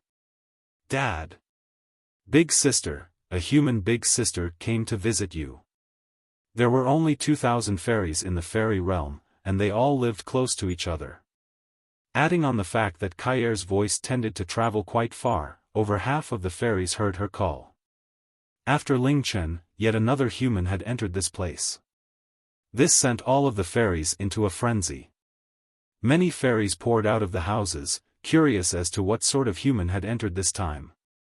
Upon seeing Yun Meng Xin, all fairies, whether they were male or female, stared in awe. This was because before entering the fairy realm, Yun Meng Xin had taken her veil off. She had shaken all of Beijing with her beauty 10 years ago, and now that she was an adult, she was even more gorgeous. She had taken off her veil to show her respect to the fairy clan. At the same time, she had shaken the heart of every fairy.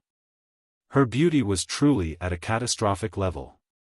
The fairies were the purest creatures in the world, and both males and females were incredibly beautiful. Any one of them would qualify as extremely handsome or beautiful in the human world. Out of all of the female fairies, Ling Chen was by far the best looking, and was like a goddess to all of the male fairies. They had always believed that Ling Chen was the most stunning creature in the entire world. After all, fairies were the most beautiful race. However, the beauty of this woman from the human world was not at all inferior to Ling Chen's, no. She was even more beautiful than Ling Chen. Describing her as a celestial goddess wasn't sufficient to fully capture just how beautiful she was. No matter who it was, anyone who looked at any part of her face would feel like their body was melting, and that their soul was going to leave their body. They had heard of beauty that could steal souls, but now they had finally experienced it. Her beautiful and enchanting curves were simply irresistible, and her skin looked more beautiful than even the best silk in the world.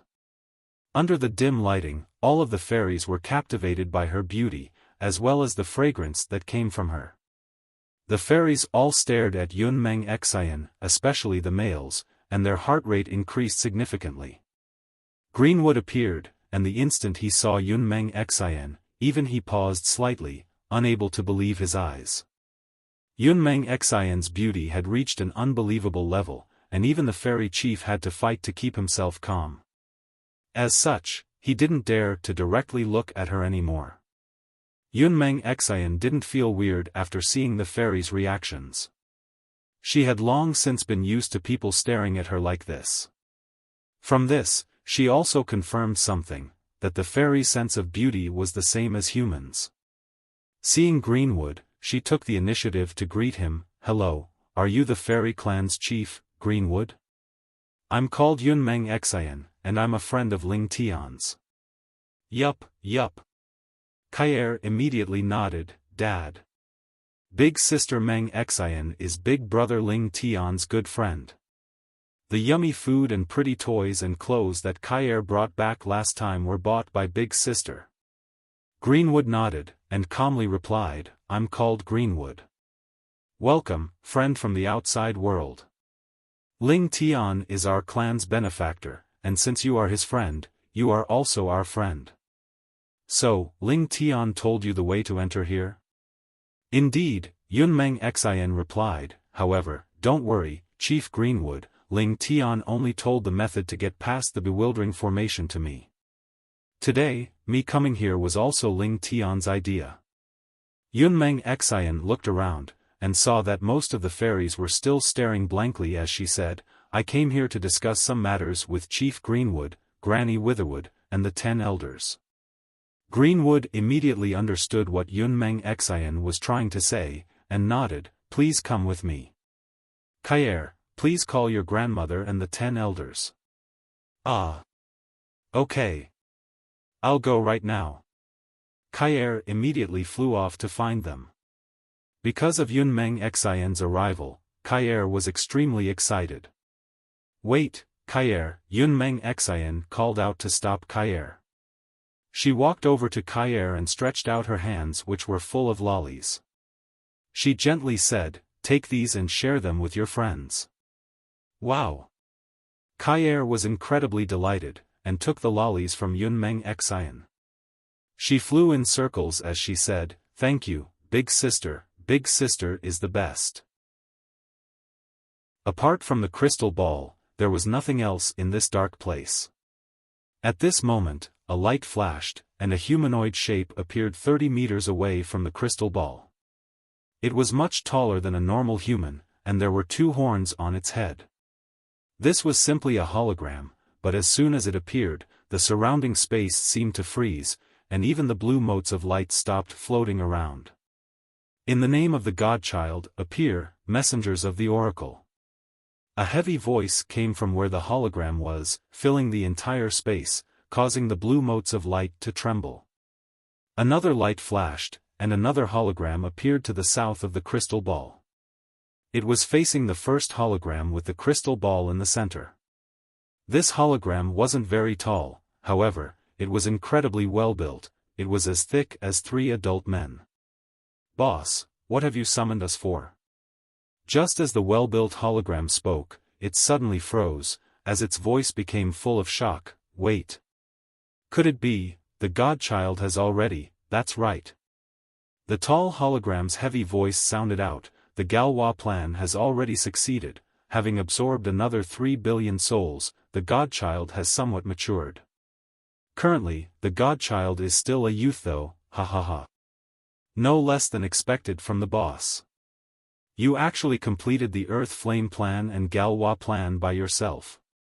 We simply can't compare to the boss. However, since the Godchild has already become a youth, it should have enough power and sentience. Why hasn't it come out? It's not that the Godchild doesn't want to come out, but that King has personally sealed it away, sealing its power and sentience, and causing it to fall into a deep sleep. Because the Godchild's power and intelligence have not matured, giving it freedom will disrupt the Godchild plan. King orders that the Earth in the east, Shia in the south, Galwa in the west and Pegasi in the north, the 4 great god sources are to be converted into power for the Godchild, and that it is not to come out before then. I see, the well-built hologram seemed to understand. King told me to summon you to report on how the Burning Heavens plan for the Shia star is going, as well as how the Mystic Moon plan for Earth is going. King is becoming impatient. Wan Chong, how are things going on your side? The tall hologram thundered. Although I'm not as fast as boss, but the Burning Heavens plan has nearly been completed. The Shia star has completely fallen into our control, and the soul extraction process has reached its final stages. We will be able to give King a satisfactory answer within 2 years. The well-built hologram slowly said, however, the only problem was that the only being with a demigod godhood, the most suitable Shia creature to become a sacrifice for the Godchild, escaped from the Shia star, and is now missing. Demigod godhood? The Shia star had such a being? Could they be a descendant of the ancient god clan? The soul of a being with a demigod godhood is more valuable than even the souls of 100 million people. What a pity. Hey. Demigod godhood? How can it be as interesting as artificial godhood? A sharp, hoarse and incredibly ugly voice sounded out. At that moment, the 3rd hologram appeared. This hologram looked small, skinny and weak. From afar, it looked like a hunchbacked skeleton was standing there. He raised his head, and looked towards the crystal ball, his voice filled with passion. I felt the aura of the Godchild. Indeed, the Godchild has matured, and will become a true god in due time. Mad scientist, shut the hell up. Your laugh is so disgusting I want to cut you up into chunks. The well-built hologram yelled. Talking to the great mad scientist like that will cause you to have an early and terrible death, heh, the skinny hologram replied. Everyone shut up. This isn't the place for you to bicker, the tall hologram harumphed. Mad scientist, how is the Mystic Moon plan going? And what did you mean by the artificial godhood? The skinny hologram brought its finger to its nose, as if it was pushing up its glasses. Its shrill voice once again sounded out. After planning for so many years, the Mystic Moon plan's most important step has started. My dear boss, there are more than 10 billion humans on Earth. There are much more than on the Galwa star and Pegasi star, which you have already conquered. Only a genius like me could think of this perfect Mystic Moon plan. Now, the souls of 2/3 of all humans have entered the cage I have designed. When the time is ripe, I will trigger the final step of the Mystic Moon plan. The souls from Earth will allow the Godchild to directly grow to full maturity. Even if the Burning Heavens plan fails, it won't matter, The Burning Heavens plan failing? That's the best joke I've heard in a while. The well-built hologram mocked. So what is this artificial godhood that you were talking about? Could it be that you were researching something special all these years? My dear boss, you're exactly right. With this genius me, anything can become reality. These years, I've successfully pushed 2 of my experimental subjects past the limits of humans. Their bodies cannot become bodies of gods, but their minds have nearly reached the level of gods. Especially the one called Adam, his mental energy is something that makes even me fearful. In the end, he even escaped from the mental energy seal that I put on him, and helped another experimental subject escape. No less than expected from something created by my genius. Remarkable. He is the greatest creation of my life. It's just that my mental energy seal isn't that easy to escape from. These 2 experimental subjects have only escaped from its control, but they have no way to completely get rid of it. They can only use 1/3 of their mental energy at most. However, even with this 1/3 of their mental energy, they are absolute monsters. One day, if they can completely escape from the seal, just thinking about it makes me shiver. Perhaps even King would not be able to compare to their mental energy. Humph. It seems you really are a madman. You're comparing a human to our glorious king? The tall hologram rebuked him. However, if their mental energy really is strong enough, then they could be suitable sacrifices for the Godchild. It's a pity that they escaped though, the short hologram sighed. Right now, my mystic moon plan is going into its final stages, so I don't have any time to bother with them. However, as long as they're on Earth, they'll never be able to escape from me. Enough with your bullcrap, mad scientist. Tell me how much longer you need to complete the mystic moon plan. The short hologram once again lifted its hand to its nose as it replied, perhaps 2 years, perhaps 3 years, perhaps even longer. Absorbing the souls of 10 billion people, my dear boss, I'm sure you know how difficult it is. I know how difficult the mystic moon plan is, as well as how many people there are on Earth. However, the Eastern God source is something that the God creation plan requires. King doesn't want there to be any mistakes. And now, it's not just you who's in charge of the mystic moon plan. Didn't King tell you to help you? TLN, you can be translated as moon, but I'm going to be leaving it as you. Some of you may be able to guess why, you? Don't you know that woman hates being with me? She just went to Earth with me, but these years, I've only met her 3 or so times. Moreover, her participating in the mystic moon plan is not her main mission. She has another mission. What is it? The tall hologram asked. Evidently, he didn't know what else King had asked you to do. I heard that it was to create a creature called the Shura. Before the Godchild awakens, the Shura's blood is used to dye the Godchild's body. That way, after the Godchild awakens, the apocalypse plan can directly be started, which would be simply wonderful. Moreover, apart from this mission, you seems to be searching for something even more interesting, a way to resurrect creatures from the dead. What? Resurrect from the dead? Humph. How can such a thing be possible?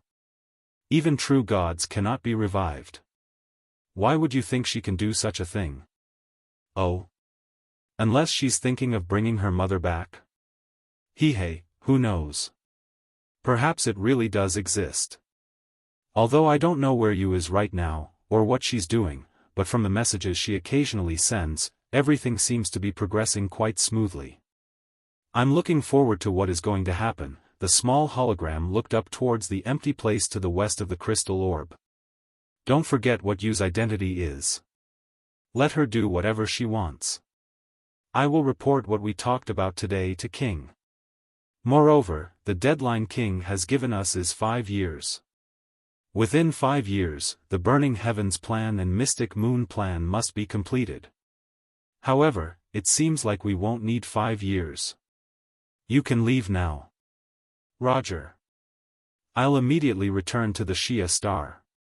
Tell King that everything will be complete within 2 years. My dear boss, don't forget to tell the great King how much I miss him.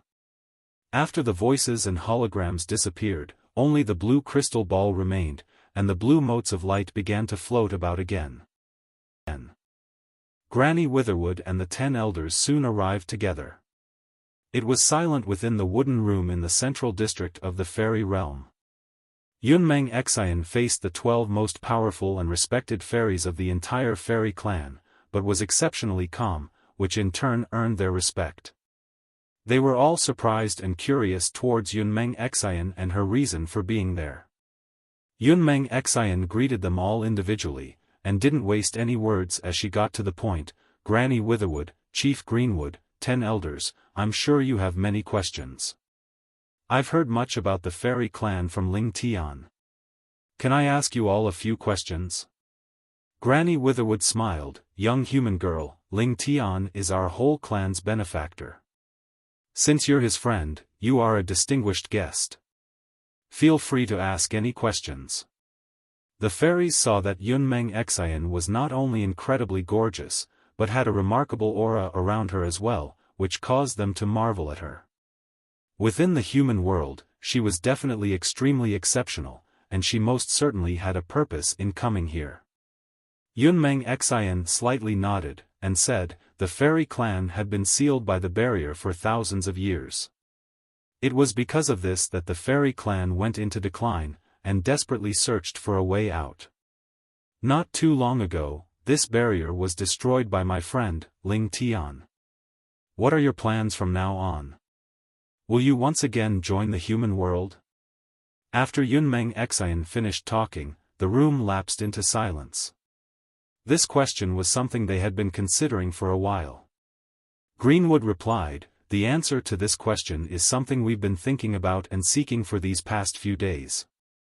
Our clan has low fecundity, so if we rely on reproducing within the clan, our numbers will continue to dwindle. After being sealed for thousands of years, our clan fell into despair, until Ling Chen appeared and destroyed the barrier. Before that day, we, as well as many of our ancestors, had dreamed of leaving the fairy realm, but after the barrier was destroyed, we became uncertain. Oh? Can you tell me why you're uncertain?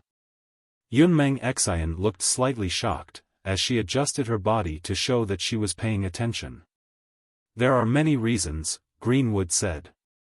With Yun Meng Xin's beauty and aura, no male could resist answering her. The first is the reason why our ancestors led our clan to live here originally. There are countless battles in the Forgotten Continent, and my clan hates conflict. Our ancestors witnessed many battles, and in the end, helped destroy the Demon Beast clan, causing much loss to our clan. After destroying the Demon Beast clan, our ancestors thought that the fighting would cease. However, what caused our ancestors much grief was that the humans, who no longer had the fearsome Demon Beast clan as their enemies, did not value the peace, but instead erupted into internal conflict over power. The battles were fierce, and many people died. In fact, because of their greed, they started to plot against their friends, the fairies who had protected them. Adding on a few other things, our ancestors lost faith in the humans, and didn't want to be tainted by them, so they decided to hide away. Before, while we were sealed, we would often complain that our ancestors had been too rash. However, now that the barrier is gone, we realized that the ancestors would have foreseen the consequences of being sealed away. And yet, our ancestors still did what they did. Back then, out of the fairy kings and queens, only one rejected this idea, and the others all approved. Could it be that all of the fairy kings and queens had been rash? Of course not. Rather, if they didn't choose to hide away, and remained in the Forgotten Continent that was filled with evil and conflict, the fairy clan would have declined even faster. Who knows, perhaps we would have been eradicated already. Even if our clan still remained, we would have been tainted by the world, becoming evil, and corrupting the nature energy we receive from the nature god. We would no longer be fairies, and our great nature god would leave us. It would be better for our clan to go extinct than for that to happen. As such, after considering these things, you started to doubt whether you should leave the fairy realm? Yun Meng Xin calmly asked. Greenwood nodded. What he said was what every fairy in the room was thinking. When the barrier was there, they wished that it was gone. After it was gone, they had considered many things that they had not considered before, and the more they thought, the more hesitant they became, and the more they wanted to stay within the fairy realm. Yun Meng Xin looked up, and gazed at each of the fairies in turn as she said, if this is really what you and your ancestors believe, then please excuse my rudeness, but there is something I must say. Your ancestors, and all of you, are selfish and stupid. Yun Meng Xin's words caused the atmosphere to freeze, and every fairy's face stiffened. The head elder jumped up, yelling furiously, Girl! You can insult us, but you can never insult our ancestors. Our ancestors made great sacrifices for the peace of the Forgotten Continent. How can you call them selfish? And our ancestors were wise and intelligent. How can you call them stupid? We can accept you being rude to us, but saying such words about our ancestors, even if you're Ling Tian's friend, you are not welcome here." In response, Yun Meng Xin gave a light smile as she continued to speak. "Am I wrong? No one can deny that the fairy clan is the kindest and most beautiful race that values peace the most. Back then, the fairy clan played a great role in exterminating the demon beast clan, but that's all. You hate conflict, and the conflict between the humans caused you to become disappointed and fall into despair, resulting in your ancestors deciding to hide away. Well, do you know why there was conflict among the humans? And what the result was? Back then, the human race was incredibly weak. Humans were intelligent and wise, but had very little power, so they would often be oppressed and bullied. After the demon beast clan was destroyed, they could finally breathe. However, without an advanced civilization, and without unified beliefs and ideologies, everyone acted in their own interests. In order to continue living, they lived like beasts. They didn't strive to improve, nor did they try to develop their clan, they just wanted to survive. As such, conflict erupted, the thing that you hate most. However, does conflict only bring about death and evil? Not at all. Back then, the humans needed conflict to unify them as a people. Without any conflict, the human race would have always been a pile of loose sand. After engaging in conflict for a long time, and before it concluded, your clan hid away. Many people died, and many heroes emerged. From the conflict emerged tribes, then kingdoms, until the entire human race was unified under one emperor. Although humans were weak, but currently, more than half of all creatures in the Forgotten Continent are humans.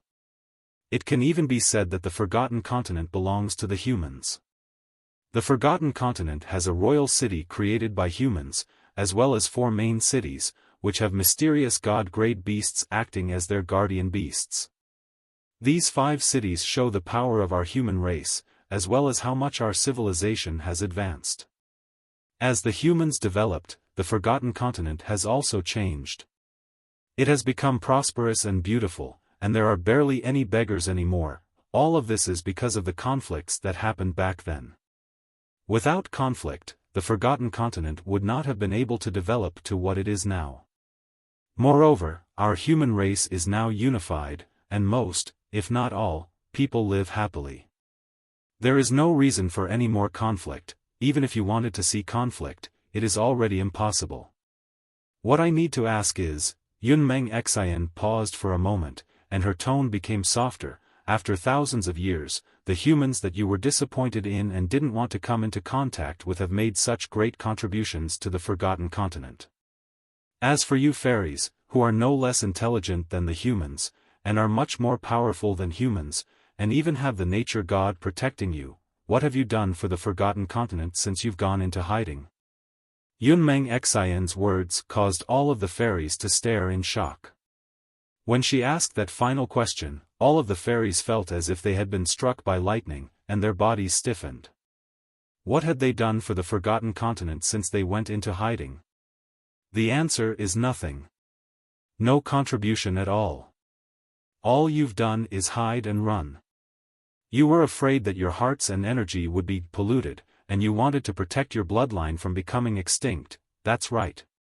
It was all to protect yourselves. You think that you're noble and dignified, because of the energy the nature god has given you, and so you don't want to be contaminated by humans. However, all you've done is protect yourselves, whereas the humans have been improving and developing the Forgotten Continent, making life better for all those who live in it. Don't you think this is laughable? Am I wrong in calling you selfish and stupid? Greenwood stood up from his chair, and opened his mouth, but couldn't say anything. There was no rebuttal available for him. In order to protect your clan, your ancestors cut off the future of the fairy clan. Not only did this almost drive your clan to extinction, but also caused the rest of the Forgotten Continent to forget about you. That's right, your clan isn't in decline because of the sacrifices you made, it's because you hid away. The powerful fairy clan, that even the moon god clan asked for help from, disappeared just like that, and is being forgotten. year after year. Now, in the Forgotten Continent, people only know from the history books that there was a clan called the Fairy Clan, and know that they were a kind race who loved peace, but nothing else. One day, if your clan really does go extinct, no one would ever remember you. However, even if the human race went extinct, because of the traces we left behind, even if 100, or 1,000, or even 10,000 years pass, we won't be forgotten, as long as the Forgotten Continent still exists. A clan that exists, but is forgotten by the rest of the world, don't you feel that this is quite pitiful? Do you really want to continue to hide? Don't you think that your ancestors' actions back then were stupid? Yun Meng Xin looked at them as she straightforwardly said. Greenwood's body swayed, and the 10 elders' faces became pale white. Yun Meng Xin's words boomed in their ears like thunder. Bang! Granny Witherwood's walking stick smashed into the ground, causing Greenwood to flinch. He thought that she had become angry, but what she said surprised him. Well said, young lady. Excellently said. That was incredibly sobering and eye-opening. Well said. The head elder breathed out, as he said in frustration, indeed, well said, only now have my eyes been opened, what were we running away from? Our clan has been in decline for thousands of years, we felt safe, but we were being forgotten by the rest of the Forgotten Continent. We felt proud of ourselves, but had nothing to be proud of. What is the point of living like this? Human girl, well said, well criticized. All of the other elders heavily nodded. It was as if they had all been woken up from a dream. Yun Meng Xin's tone became gentler as she gave a slight bow. What I said just then was to wake everyone up. I apologize for my rudeness, I hope the seniors won't hold it against me. Greenwood shook his head and sighed, not at all, not at all. What you said was correct. These years, we've been living in our own world. Thank you for waking us up from that. After hearing what you had to say, I am no longer hesitant. The Fairy Clan must leave from here. Indeed, it is time to leave. Granny Witherwood slowly nodded. The elders who had been bickering for the past few days all nodded in unison. There was no doubt in their hearts anymore. It's just that we have hidden away for too long, and have almost been forgotten by the rest of the Forgotten Continent. Moreover, we only have 2,000 fairies, how can we rejoin the human world? Young lady, do you have any ideas? Greenwood's attitude and tone towards Yun Meng Xin had completely changed. He respected her from the bottom of her heart. This human girl who had peerless looks and incomparable aura was actually very intelligent and persuasive as well. Every word had impacted them greatly, causing them to completely agree with her. Greenwood guessed what her purpose was in coming, and so courteously asked her for her ideas. Yun Meng Xin gave a faint smile. Perhaps she had forgotten how powerful her smiles were, but all of the 10 elders were sent into a daze upon seeing it. She said, I want to ask Chief Greenwood why it is that you need to rejoin the human world, as opposed to getting the humans to draw nearer to you and absorb your clan into the rest of the world. If you rejoin the human world, you will definitely be welcomed and given much respect, but wouldn't you always feel like you were depending on others? Moreover, the power would be in the humans' hands, instead of your own hands. Yun Meng Xin's words caused them to feel stunned. Greenwood replied, what you said is true. However, we only have 2,000 fairies, and the human race has occupied more than half of the Forgotten Continent, and is incredibly large. In their eyes, we are almost nothing. What right do we have to make the humans draw near to us? In actuality, the Fairy Clan wasn't as pitiful as Greenwood made it out to be. Although they only had 2,000 fairies left, they were still a monstrous power that could shake the human world. However, Yun Meng Xin's words had deeply affected them, she had even wiped out all of their arrogance and pride. Yun Meng Xin didn't directly answer Greenwood's question.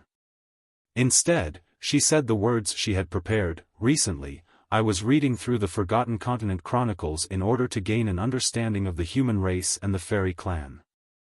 I found that the fairy realm is in the fairy forest, which isn't the territory of monsters, nor is it the territory of humans. Rather, it's the fairy clan's territory. I looked over all sorts of records, and confirmed that the fairy forest belongs to the fairies completely. At the same time, the 100 miles around the fairy forest does not belong to anyone else. As such, it can be counted as part of the fairy territory as well. This is because back then, this land belonged to your clan. After you hid yourselves away, no one took the land because the Moon God clan protected it, indicating that this place would forever belong to the fairies. Humans were prevented from taking it for their own, so there are no traces of humans in Fairy Forest, as well as in the area 100 miles around it. All of the monsters around here are fairly weak and calm as well. Those 10 days, Yun Meng Xin had spent all of her time on reading the Forgotten Continent Chronicles. She wanted to understand the fairy clan, and was surprised to find that the fairy forest, as well as the area around it, still belonged to them.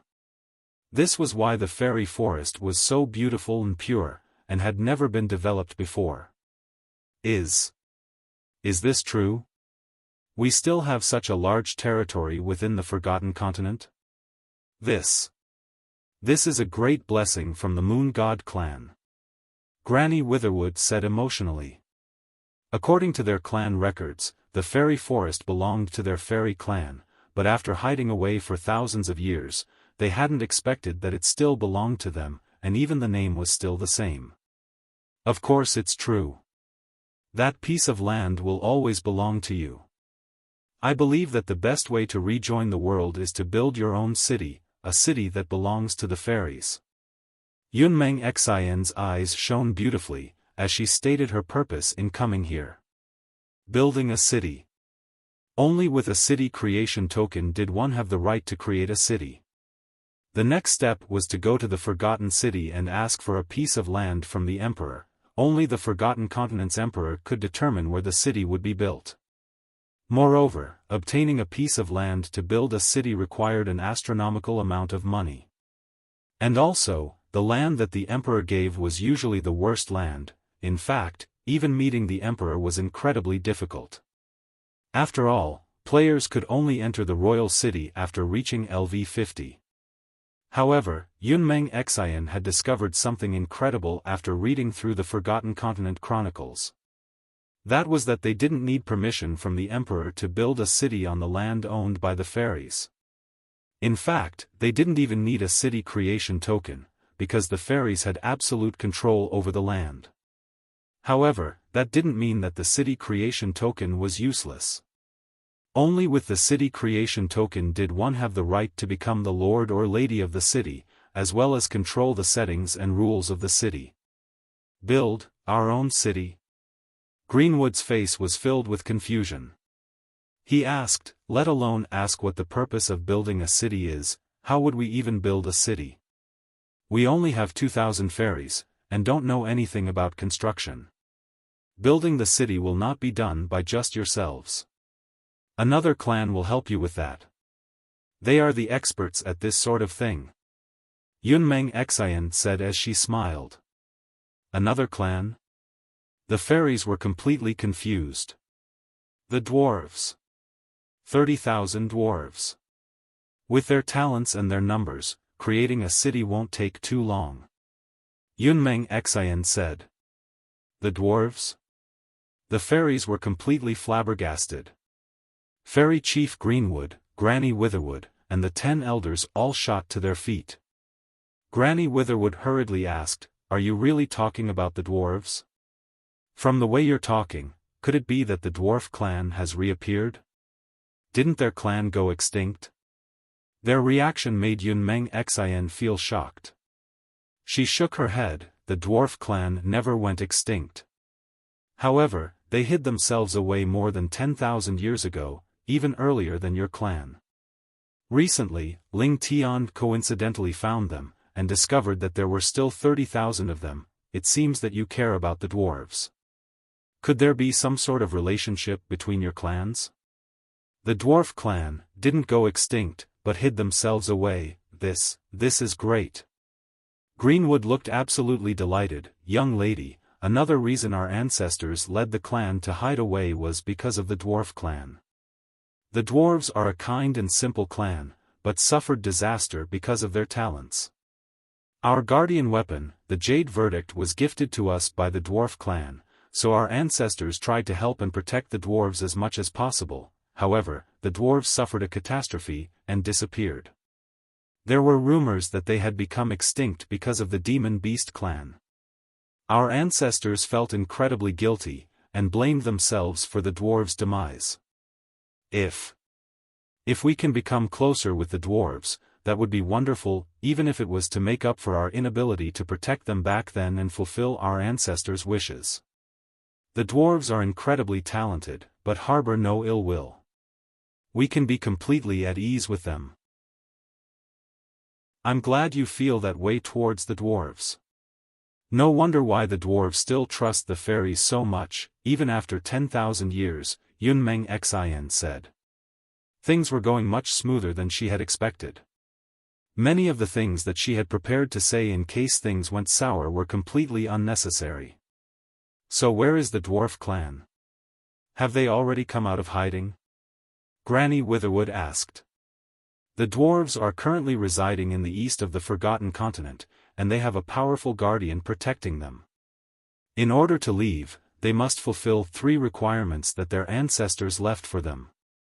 2 of those requirements can be immediately fulfilled, but the other one requires your cooperation. The dwarves are in a much worse situation than your fairy clan is in. Every day, they live in suffering, but cannot leave because of their ancestors' requirements. They can only endure year after year, and you are the only ones who can save them. Chief Greenwood, would you be willing to visit the dwarves with me, so that they can rejoin the Forgotten Continent? Yun Meng Xin sincerely said. Greenwood didn't think much as he slowly nodded. If it's truly like that, I must go. Even if it's not for us, but just for them, we should create a place to live. However, before that, young lady, I have a question for you. Please go ahead, Yun Meng Xin replied as she smiled. She already knew what the question was. Greenwood looked at her in the eyes as he said in a serious voice, "You recommended that my clan should leave this place, and rejoin the Forgotten Continent. You thought of every step, and even brought up our friends who had gone into hiding, the dwarves. You've put a lot of thought into this, into every tiny detail. I want to know what your goal is in doing this. More directly, what do you hope to gain from this? I'm sure you're not doing this purely out of the kindness of your heart."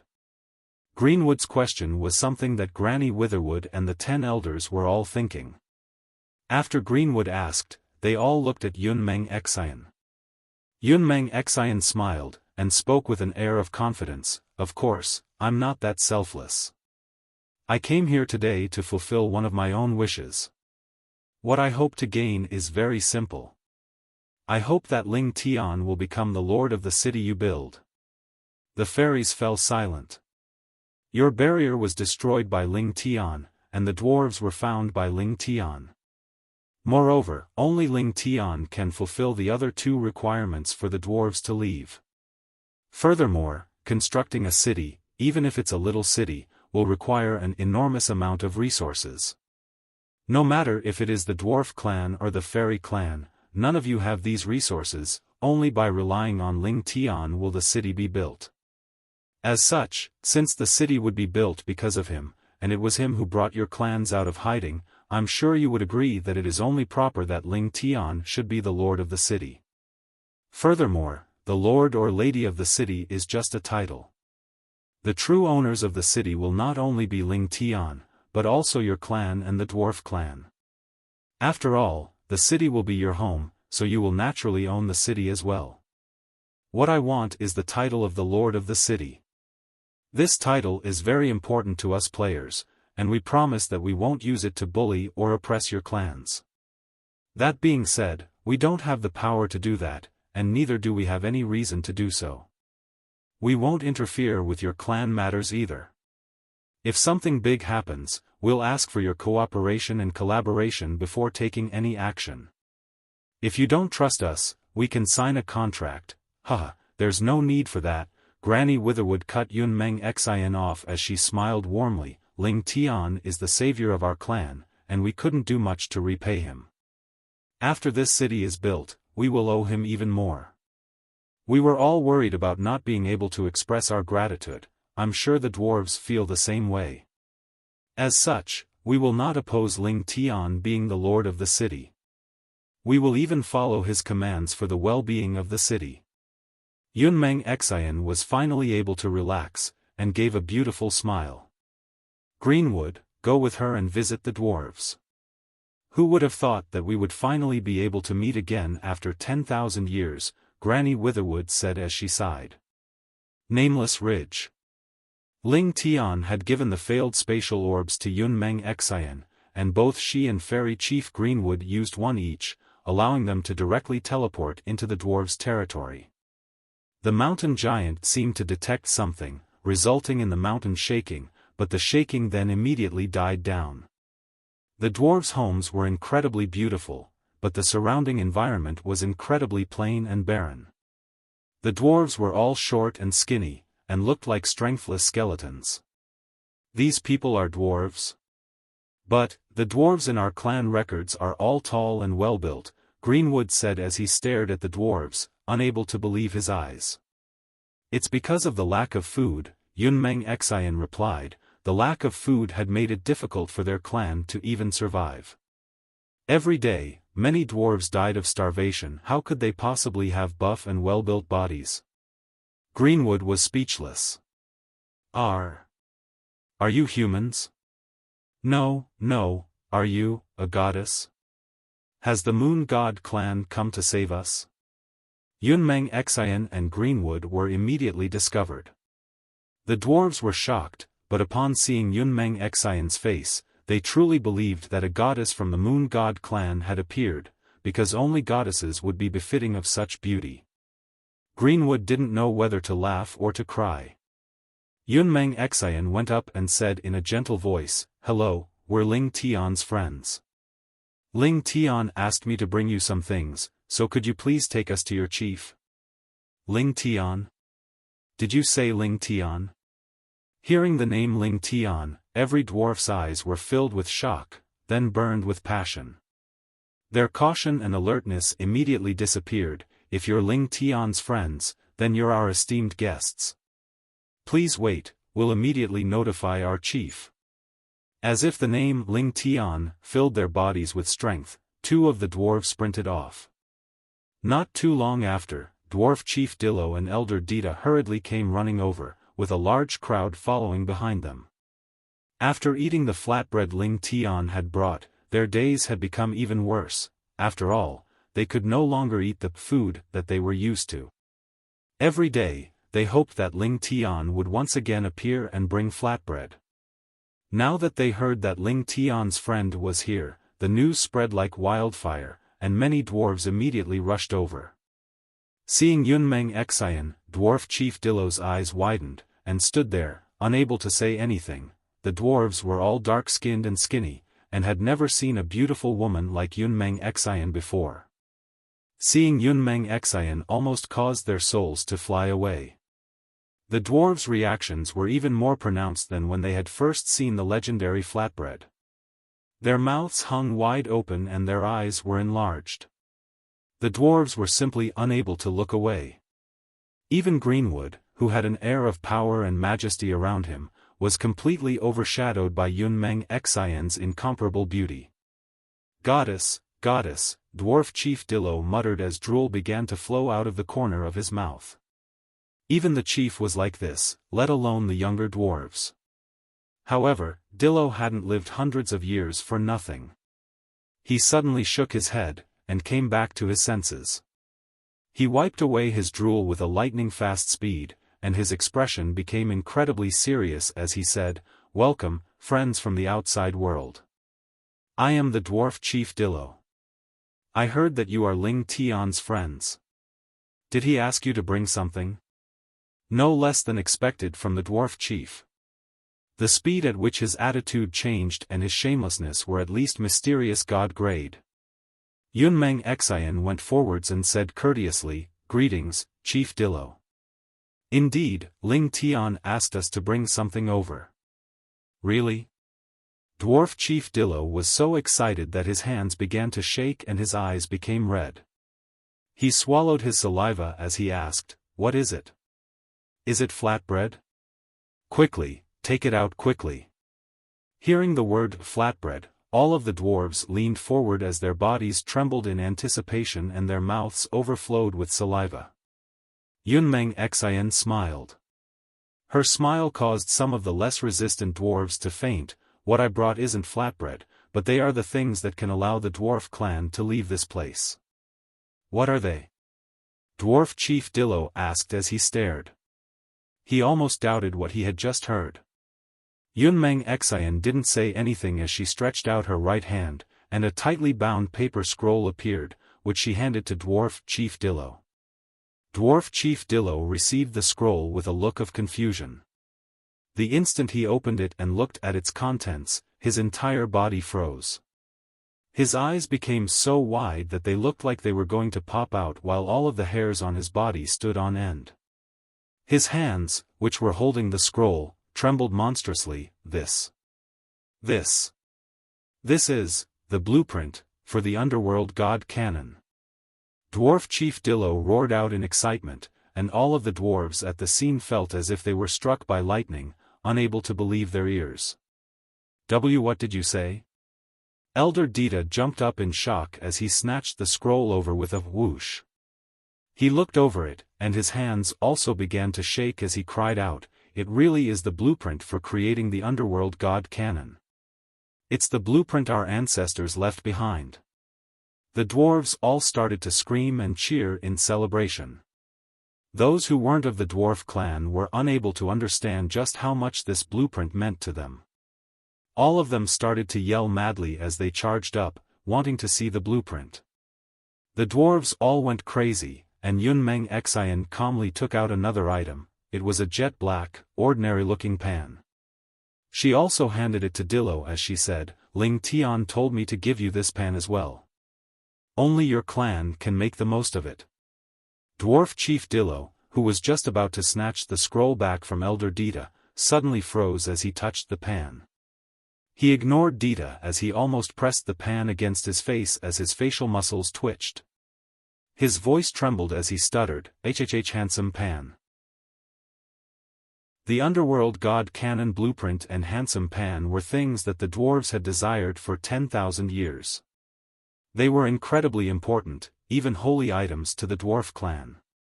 This was because the blueprint appealed to their love of forging while the handsome pan appealed to their desire for delicious food. However, for the past 10,000 years, they could only dream of obtaining these items.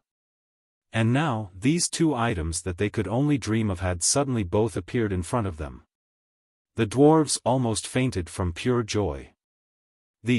Are these really the things Ling Chen told you to give us? Are you really giving them to us? Really? Truly? Dwarf Chief Dillo and Elder Dita hugged the handsome pan and the underworld god cannon blueprint as their faces became as red as an apple. Their eyes looked as if they were going to explode from excitement. The value of the underworld god cannon and the handsome pan surpassed everything else to the dwarves. To them, these items were simply priceless and irreplaceable. And now, these things had not only appeared in front of them, but were being gifted to them. Heavens! If this was a dream, then this was the best dream they had ever had. That's right, Yun Meng Xin said while smiling and nodding. The dwarves' reactions were much more exaggerated than she had expected. Ling Chen said that only your clan deserves to have this blueprint and the handsome pan. Only you can bring out their true values. As such, Ling Chen asked me to give them to you. From now on, they belong to your clan.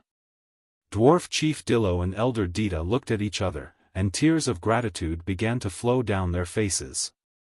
Dwarf Chief Dillo hugged the handsome pan as he looked towards the sky, screaming, "Ling Chen, you are indeed the savior who was sent by the Moon God clan. Our clan will never, ever forget your kindness." Greenwood clearly saw just how grateful the dwarves felt towards Ling Chen. He shrugged. It seemed that they definitely wouldn't oppose Ling Tian's plans. Moreover, the plans would be another great surprise for their clan as well. Dwarf Chief Dillo, please calm down. There are some things I need to say first. Dwarf Chief Dillo hurriedly replied, esteemed visitor, did Ling Tian tell you to tell us something? Please tell me. I'll definitely remember every single word. We definitely won't hesitate to follow any of his orders.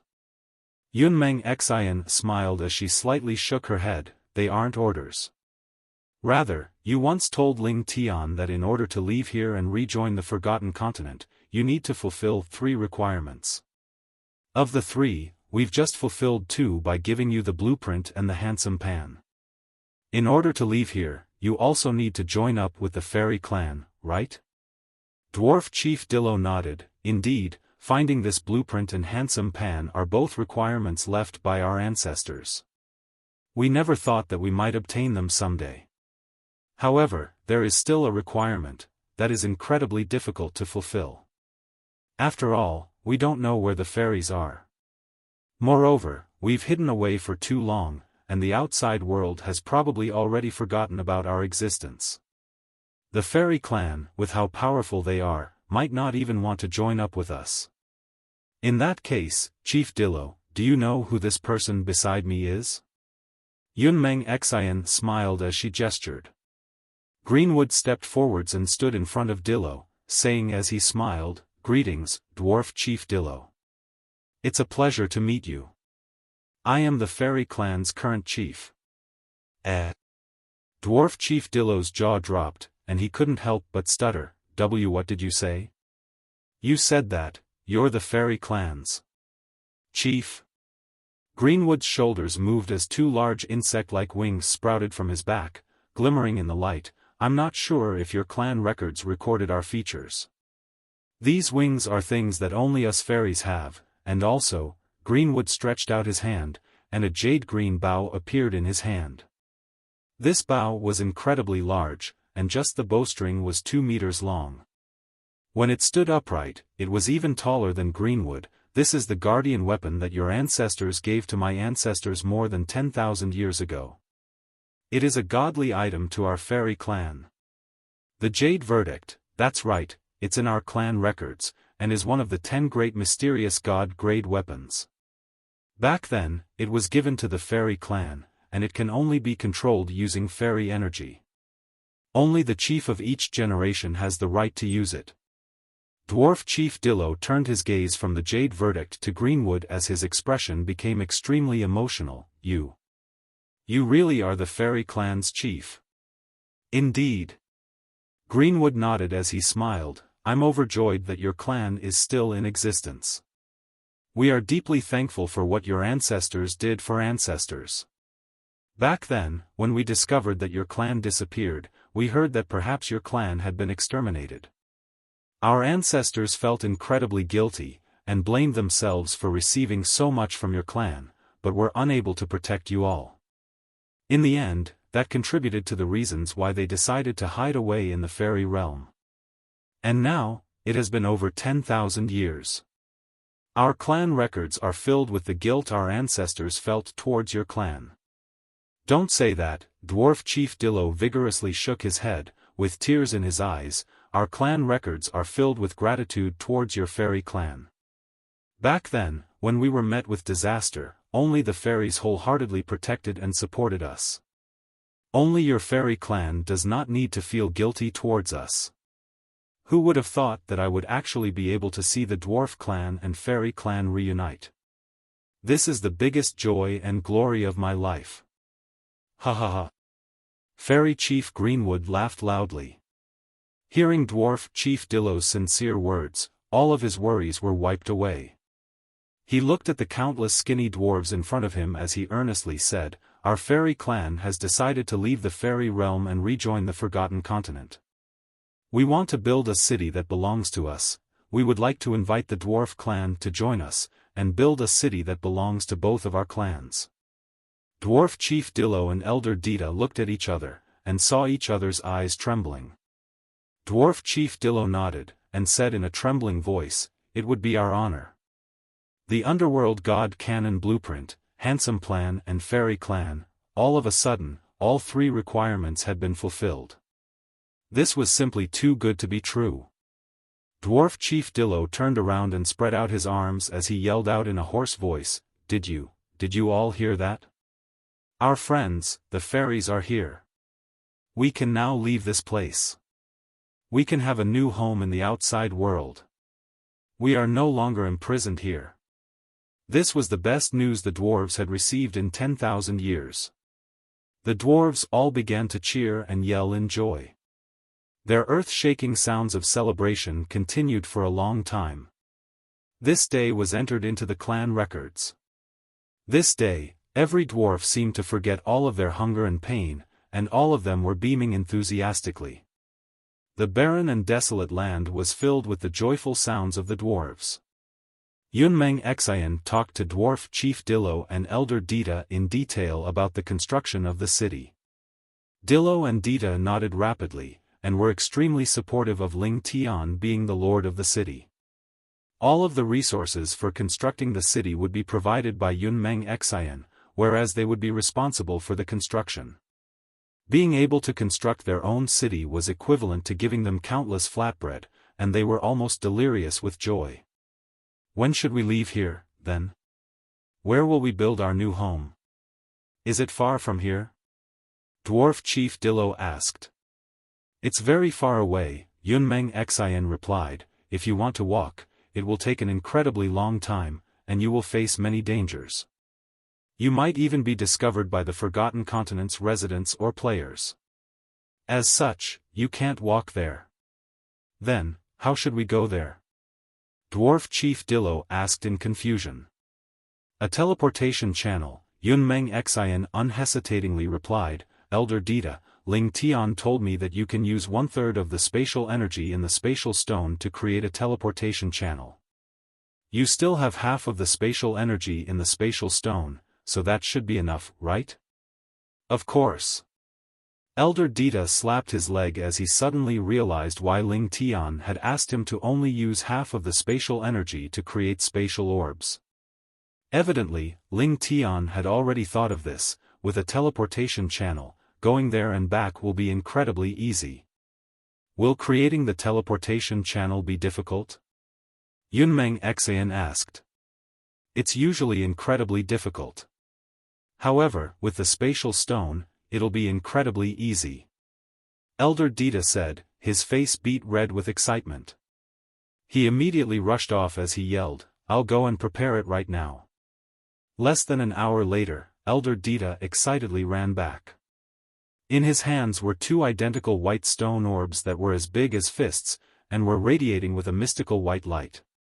He gave one of them to Yun Meng Xin, breathlessly saying, This is the spatial formation stone that is used to form the teleportation channel. We'll leave one here, and you'll take the other one to the destination. After placing it on the ground and crushing it, the spatial energy from that stone will link up with the spatial energy from this stone, creating a teleportation channel. It's really that simple? Yun Meng Xin asked as she received the spatial formation stone, unable to believe how magical it was. Using the spatial orb that Ling Chen had given her, Yun Meng Xin returned to the north region of the fairy forest. She thoughtfully placed the spatial formation stone on the ground, then pressed on it. The spatial formation stone was easily broken, and the white light within it covered the 5 meters around Yun Meng Xin. It then formed a perfect circle that was 10 meters in diameter, and hovered just off the ground without dispersing. This is a teleportation channel? Yun Meng Xin took a few steps back and exited the area that was covered by the white light as she stared at the teleportation channel that she had created. The light from the teleportation channel was incredibly similar to the light from the revival point at the Azure Dragon City, which she was very familiar with.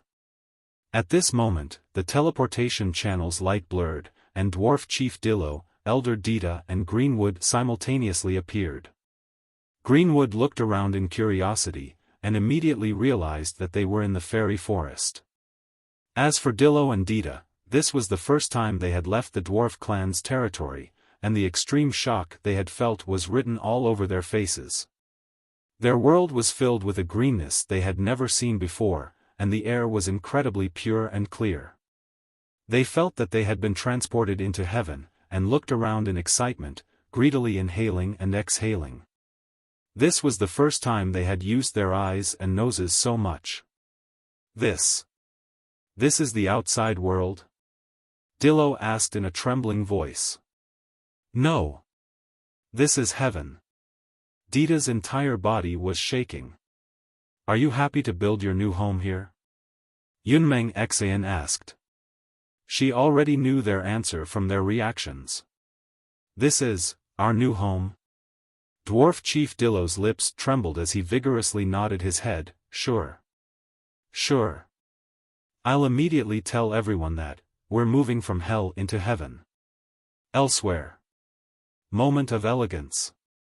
Swish. Like a streak of white lightning, Ling Chen's body moved from 5 meters in front of the golden battle bear to 5 meters behind it, as if he had teleported.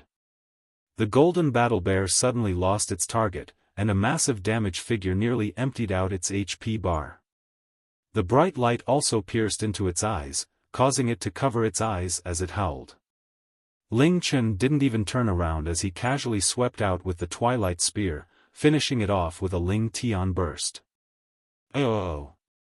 The golden battle bear gave a final cry of despair, as its massive body fell to the ground. Ding! You have killed the LV-35 Lord Boss Golden Battle Bear, you received Fame plus 50, SP plus 50. Ding! Congratulations, you have leveled up to LV-30, HP plus 20, MP plus 20, Strength plus 5, Agility plus 1, Spirit plus 1.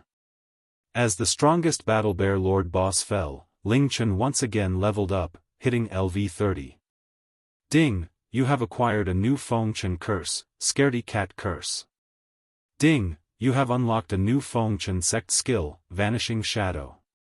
Because of your pet Xiao Hui's skill, Holy Spirit's Gift, Vanishing Shadow, has leveled up to LV-3. Ding! Your pet Xiao Hui has leveled up to LV-30, HP plus 200, MP plus 5, Defense plus 20. Eye of the Holy Spirit has leveled up to LV-3. Holy Spirit's Aura has leveled up to LV-7.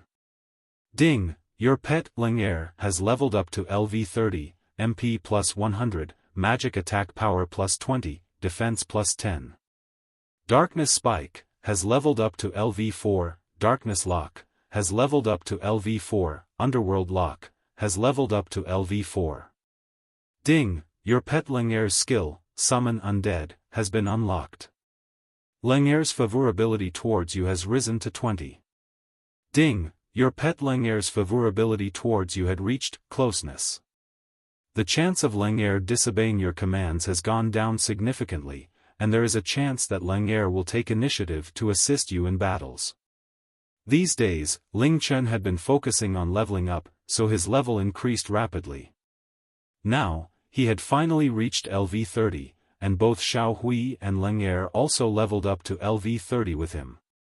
As he leveled up, there weren't any changes to the War God's profession, but the Feng Chen sect's profession gave him a new skill, as well as a new Feng Chen curse. Ling Chen immediately exited the Battle Bear's territory and sat on the grass to look at his new skills.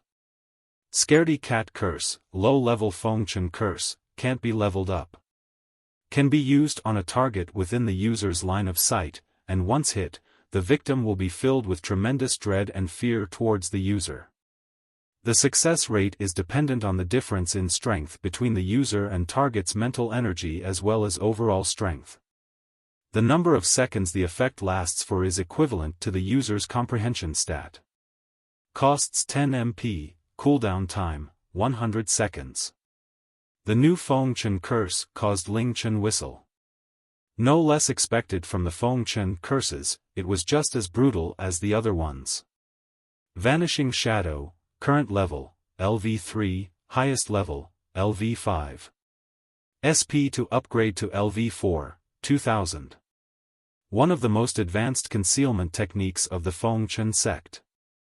After casting, the user's body disappears without even a trace, and even the ghost god wouldn't be able to discover him or her.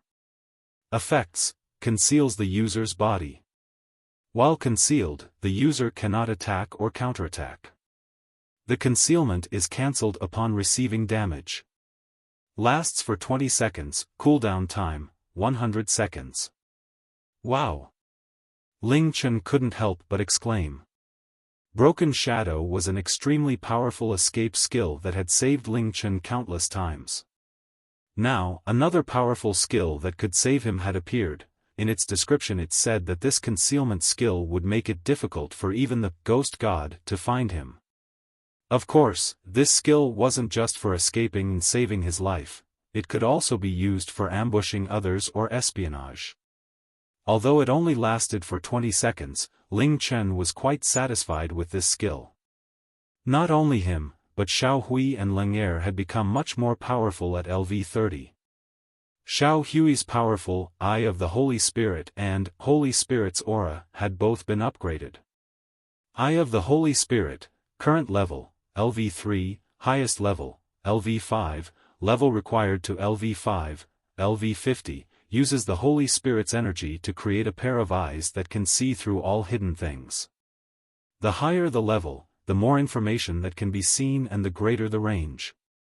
Effects: can view detailed information and weaknesses about humans, beasts, devils, demons, gods, ghosts, and spirits that are less than 20 levels higher. The information can be transferred to the master. Has a range of 50 meters, and can discover any hidden creatures.